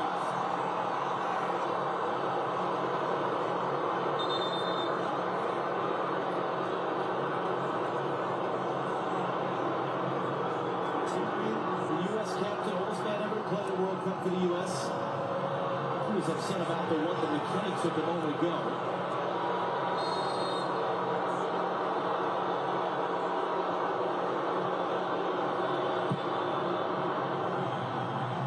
I'm going to say it all the way out past Trossard.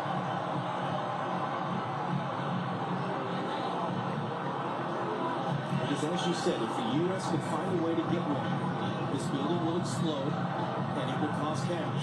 That's how you grab the second. It's exactly what Belgium did. The second came right after the first. Little giveaway there. Rain was scooping forward. Balogun trying to get chased.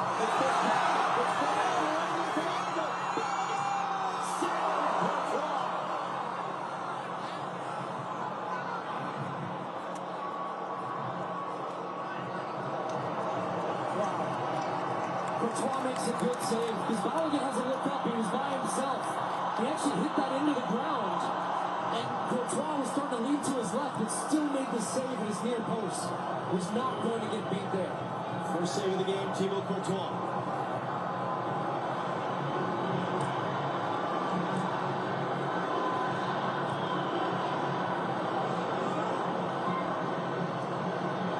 In for Winston McKinney. Through forward, Balogun throwing his body in there, the defender. Plays it wide. Freeman first time driven cross. U.S. ball.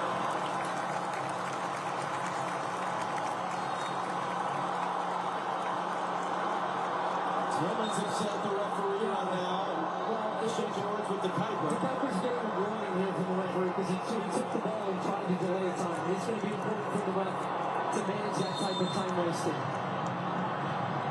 This game in this referee's crew's life as well. Number 16 at the World Cup, big moment for them. Sebastian Bruyne to take. Stop sideways, and Courtois will come to get him from Richards. Balogun was up for it.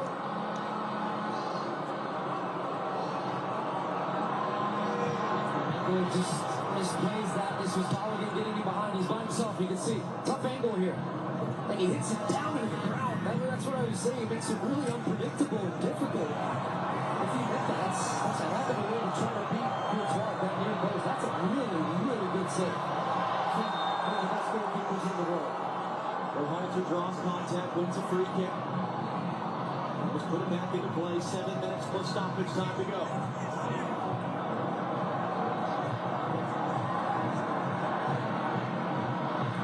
With a few players warming up, 2 remaining substitutions available. No Christian Pulisic on the field as he came off hurt a little while ago. Berhalter clipping it up. Robinson knocking it down. A little bit of hesitation before it's cleared away. Robinson suffered the injury in the first half, coming back to the bench area. It's in for Balogun. Poked away from him. Prevented from being a corner. Yeah, looked out to me, actually. Turner leaping off the bench to grab it, get it back in quickly for the U.S.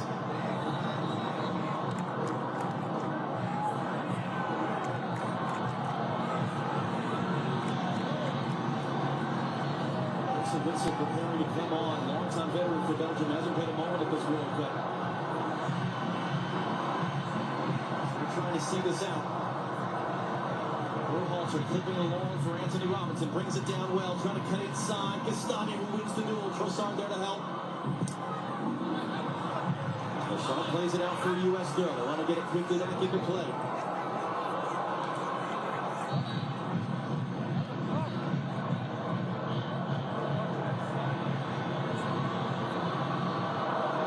Berhalter inches away on that one attempt a few minutes ago. Robinson clipping it in too far for Pepe. And Kuiper coolly, calmly brings it down instead of clearing it. Rolls it in for Jeremy Doku. And he's isolated 1v1 with Alex Freeman. Big test for Freeman here. Trying to recover. Can't poke it away. Doku now going to run at Chris Richards. Lukaku wants it. Lukaku has it. Lukaku poked away. Job not done. Doku going to reset along. Trossard cutting back. Trossard blocked by Richards. Bruyne throws his body in. Still they can't get it clear. Trossard will cycle it around. What a block from Richards. I think that was going in. That's straight from Trossard. That was, from our angle, that looked to me like that was going to the far post. Big time block. Salmakers as well prepared to come on for Belgium. Bruyne defending on the ball line. Got to be careful. It's cut back in. Freeman stabs it away. There's Rescott with the work there. Pepe chasing around. Can't come on the end of the ball. Belgium just playing keep away right now. Pepe good work there. Shoves the defender off. Still on the wall. Trying to accelerate. And he's fouled. Free kick U.S. Tillman backed up at the end of it. Rudy Garcia, the Belgian coach, going nuts on that one. Well, he's going to feel like he's playing about the ball, but it's the way the two of them sandwich together and take out Tillman. Watch this, as the ball is gone. So sure, there's a touch, but you can't do that. You definitely barreled into the back of it. There should be no complaints about that. Bruce just takes it short. Belgium not yet making the sub. Bruce can't be too casual, though, in this moment as the ball's back into play.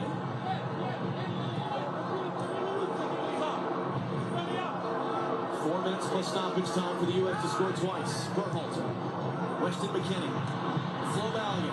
It was trying to flip it for Tillman, but Bruyne saw it coming and slid across to block it. That's really good defending from Bruyne. As you said, saw that the whole way. He'd stepped inside, picked off a little flick around the corner. He's had a really good game. The two center backs played really well against Flo Valiant. Now, Valiant's had a couple of chances, but they've been physical, right up behind him, connected together, not getting drawn out of spaces. A foul on Doku. That was a big call for Rudy Garcia. Boy hadn't played the last two games, suspended for one and then just kicked on the bench against Senegal.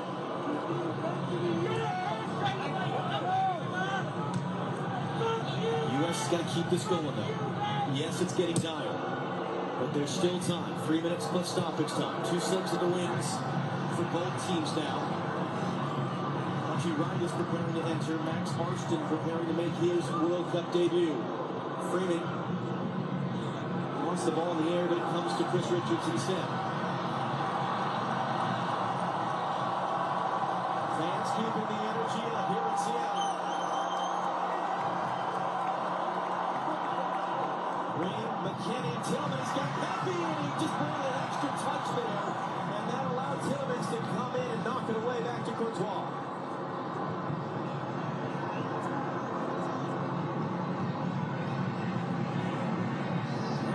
Down to 2 minutes plus stoppage time. Courtois high as far as he can put it. This comes out for a goal kick. Now here come the subs. 2 for each team. Trossard will come off for Salmakers. Teammate of Christian Pulisic's AC Milan. So Witzel will take the field of his 4th World Cup. Nicolas Rescott had his number put up.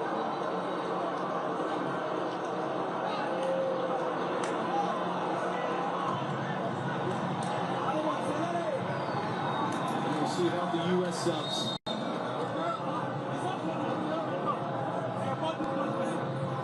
You can hear the 4th official there. Here, Nacho Gabon saying your board is not ready. You can't come on yet. U.S. bench is annoyed at that. Good pressure by Tillman, but it bounces out for a Belgian throw. 1 minute plus stoppage time to go. And still, the U.S. bench just kind of bewildered that they're not being allowed to make their substitutions. Williams going to settle that in front of Salamakers and play for Alex Freeman. Freeman trying to come back to the near side. Tillman. Anthony Robinson, can he get there? Robinson gets the cross in, overheaded for Valley, and on the back post.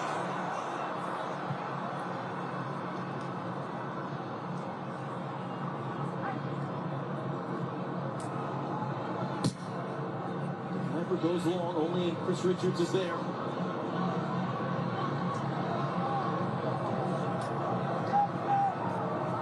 Next board to go up won't be the U.S. subs, it'll be how much stoppage time we played here in Seattle. I don't think it'll be huge. We'll see. It could be 6, maybe 7. How about 4? Yeah. So the 3-minute hydration break and then 1 added minute. U.S. got to go quick here.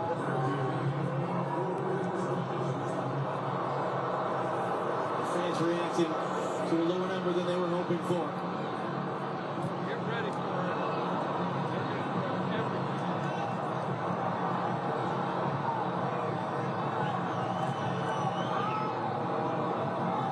I mean, should they just be lumping this long and seeing what happens here? They seem to have a hard time. Yeah, here comes a spot there for Bruyne from Berhalter.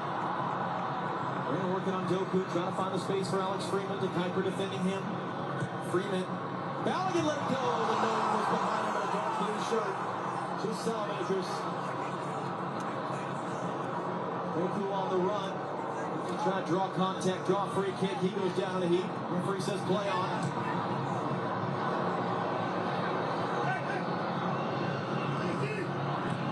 Freeman, good tackle to win the ball back on Salamakers.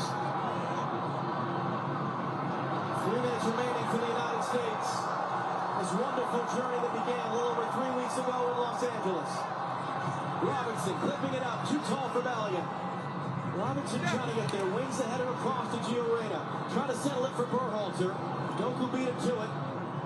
Doku brings it down again. He's just going to draw the foul, the free kick.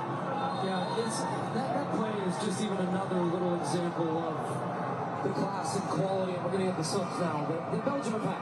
We're bringing on a guy that's worth over $100 million. And Doku off the bench as a second half replacement in a game like this. He's pulling balls out of the air.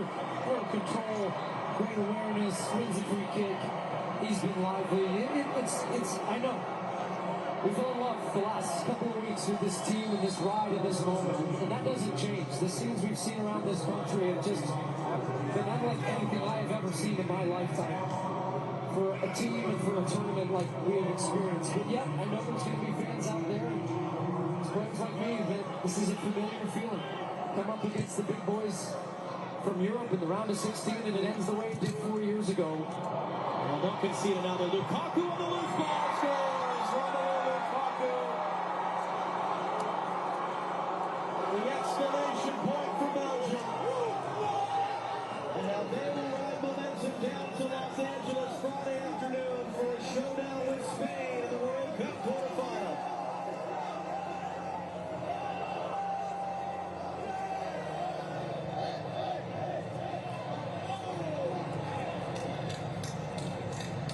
Belgium have just played a top-level game. They capitalize on the mistakes that the U.S. have made, but yet they've shown quality when they needed to.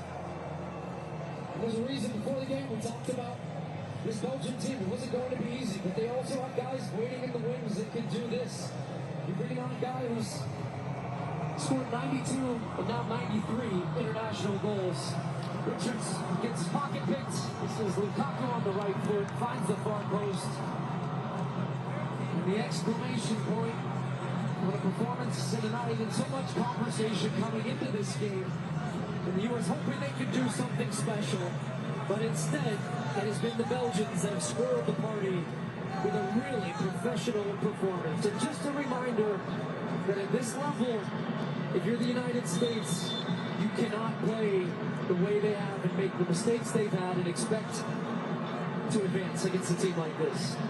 Well, listen, before the final whistle, if you've enjoyed this run, it doesn't have to stop now. We've got an incredible quarterfinal round coming, some marvelous games on the way. If you've enjoyed what you're seeing, Go support your local team. This doesn't have to be the last soccer you want for the next 4 years. It's a beautiful sport. We give our lives to it for a very good reason. And we have so enjoyed the support the U.S. has received. And we are incredibly excited for the final 2 weeks of this tournament. The final 2 weeks which will not include the men of the United States. Belgium, a concern about an injury, but one of their legends scores their third consecutive game. And they set up a quarterfinal with Spain Friday afternoon in Los Angeles.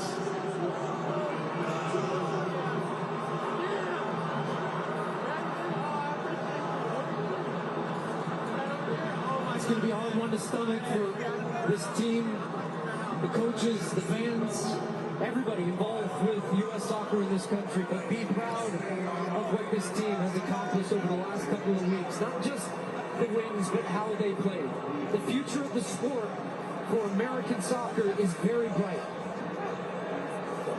This is very much a team that's on the ascendancy. Tough night tonight, but it doesn't end here.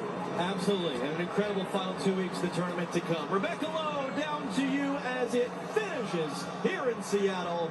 Belgium 4, the United States 1.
What's that? Big Queen did like 3 times.